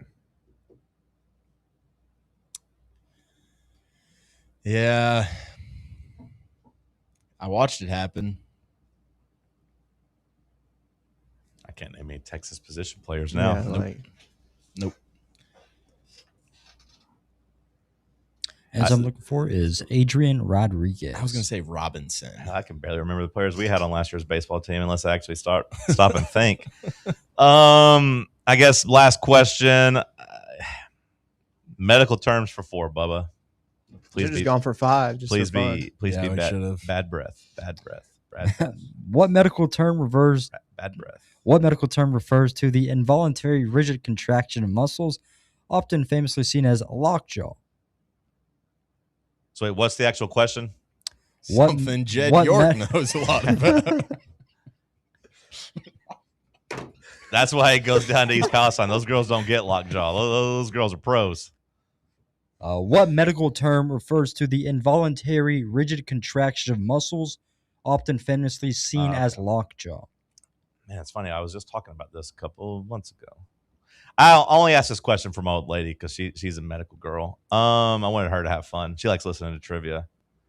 I was thinking that she was going to absolutely kill this category. She gets pretty pumped up when I win. Yeah. She likes listening. It's gonna be real embarrassed whenever I made these wrong, and she's like, "This guy's an idiot." Yeah. This guy thinks the Hardy brothers are actually brothers. Weirdo.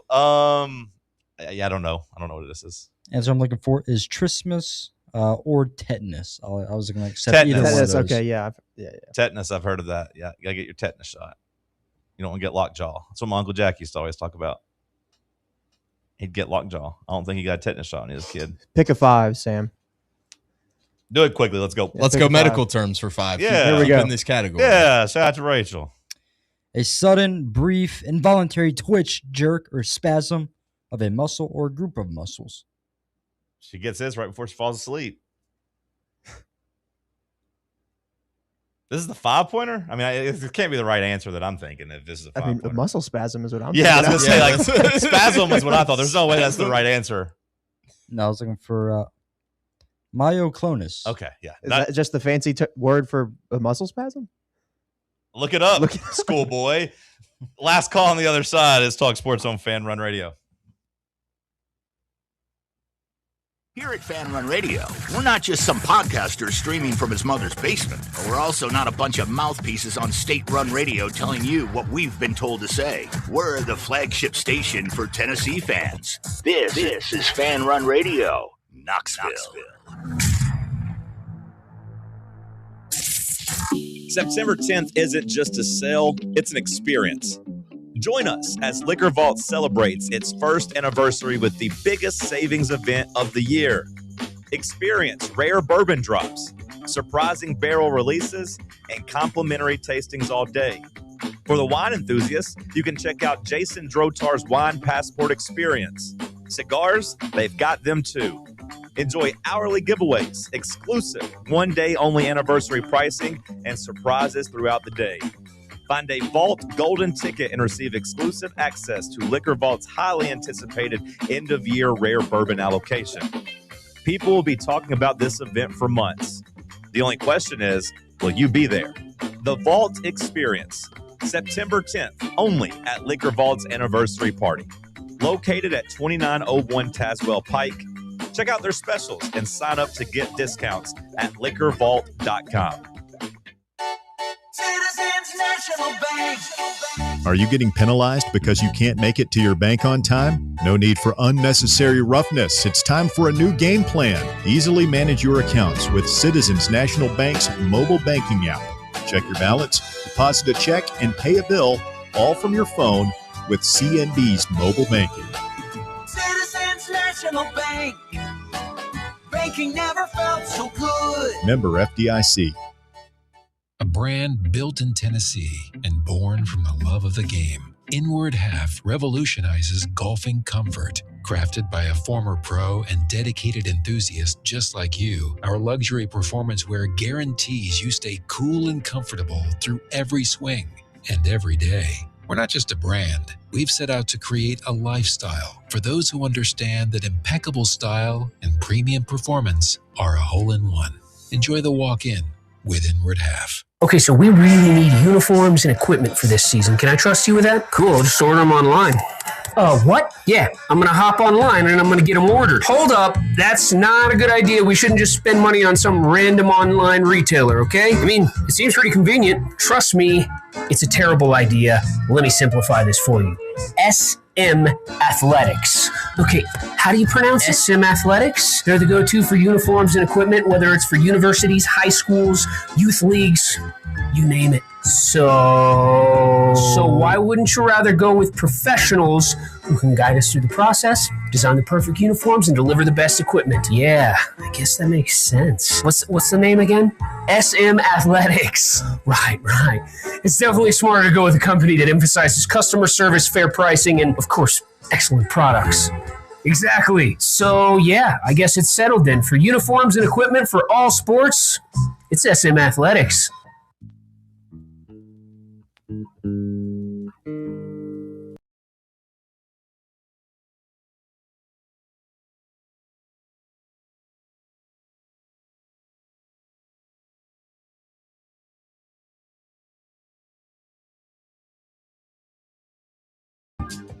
last call here on the program. Just about 15 minutes ago, while I was dominating trivia, On 3 put out their true freshman All-American team. Freshman? Jed York knows. He's looking for dirty women, not fresh men. Faizon Brandon, first team quarterback. Although whenever you see it's a true freshman list, I don't know how many other true freshmen would even be in the mix for that. But the only Vol on the list at the top. He beat out Jared Curtis, so. Yeah. Take that, Jared Curtis. All right, Bubba, what else do we miss today? Well. Things that we have missed. Take your time. I shall. Tennessee Athletics plans on introducing a new traffic plan for events at Neyland Stadium. How many times are we going to have this? According to Ben McKee, it's the same one that they tested for the Luke Combs concert in Savannah Bananas. Did those work? I heard those were awful. Yeah, for Luke Combs, I was on the bus to get back to the Ag campus for an hour and 19 minutes. Okay, I was going to say, I thought people hated those. Yeah, it was terrible. So, great job by UT here to go ahead with this plan. I'm just not going to disclose where I parked for all these events. Yeah, keep it to yourself. Don't let anybody know your secret spot. Bubba, you're not going to give a shout-out to your girl last night for breaking records? Your girl? Who? Angel Reese, 26 rebounds. Hey, I paid no attention to WNBA last night. 26 rebounds, broke the record. She now is the all-time, I guess, the highest single game rebounder in history. How many of those were off her own missed layups, though? Doesn't matter. Deservingly so. She did get punked by Cameron Brink. Cameron Brink was blocking a lot of her shots. She had 8 offensive rebounds. I don't know how many were off her own shots, but 18 defensive rebounds is still a pretty damn good night. I figured Bubba would want to give a shout-out to his queen. I'm a fake fan. Okay, fair enough. As long as you admit it. We have Red Bull putting together a go-kart race called Max versus 100, where Max Verstappen will start from the back against 100 people and try to pass them all, airing on Disney Plus and the ESPN app on September 16th. In a go-kart? Yep. Like one of these fast go-karts? How long does he get to pass them? Speed unknown, details unknown. Do they get something for beating him? I don't know, because apparently the drivers are going to be Red Bull endorsers, celebrities, and content creators. Okay. So they're just out there making a spectacle. Now, if you told me, like, hey, if you win, the 99 of you or 100 of you get a big prize, then they would definitely win. But if you tell me, like, hey, only one person gets the prize, then he might win because it'd be so selfish. It was not like somebody would take the time and block for him. You ever watch the videos of like the Asian kids playing soccer, 100 versus 3? You ever seen that video? They do cool stuff in Asia where they do stuff with their athletes that we don't do here. But there's like 100 like middle school kids against 3 professional soccer players, and it was just chaos. But 30 kids guarding 1 pro, like it was tough. But eventually they would start getting the ball high in the air, and then you get to the goal, and it's like the funniest video because there's like 20 kids just standing in the goal. But they're able to kind of get it too high where they couldn't block it. But it was a riveting video. we do something cool. We do mascots versus kids and Pee Wee football. Yeah, that's true. I think we need. But I want to see Derrick Henry versus 80 kids. I want to see if they can tackle him. We let kids at the rodeo. I don't know if you ever been to a rodeo, Bubba. No, Sam? I cannot wait to go to my first rodeo. I doubt you've been to a rodeo. Josh, probably not. At the rodeo, Bubba, what we used to do, and I don't know if they still do it. I think they do because I think I saw a video not too long ago. But like they would tie like a $10 bill to a wild 400-pound steer. They'd tie like a $10 bill to its tail. York knows something about that. And like basically 50 kids are in charge of like chasing this steer down to try to get it off. And like they're running up behind these cows and getting kicked and getting like butted out of the way. If we let our kids get in there with wild animals, why not? Is that what happened to you? I wasn't fast enough to get close enough. I wasn't scared because I grew up around the cows, but I remember doing it once when I was like 5, but I wasn't fast enough to get to it. Eventually, though, like some kids did corner it and was able to grab it, but like I think, but like there was like up to like high school kids out there. I wasn't big enough. In other news, Keyshawn Boutte was traded. Yeah, I don't love this. I kind of like Boutte's game. I don't like him being a Texan. And Callaway put out a statement. We Good. don't condone beating women. Yeah. But we put the ad out. Yeah. We get it. Yeah, I like Keyshawn Butte. Like, I guess the moral of the story there is that, like, New England's really upgraded their wide receiving room. Well, it's because they lost Jayden Higgins is why they got. Right, but I'm talking about just from New England side. Like, New England just – they don't need him anymore. Yeah, if they can get rid of Butte, that means, like, the A.J. Brown and Romeo Doubs. Like, because, I mean, he was basically their number one receiver last year. That's something to keep an eye on when you're thinking about the Patriots and Drake May. All right, good job by you boys today. We'll do it again tomorrow. The Tony Basilio Show coming up next. Don't touch that dial. Stay locked in on Fan Run Radio.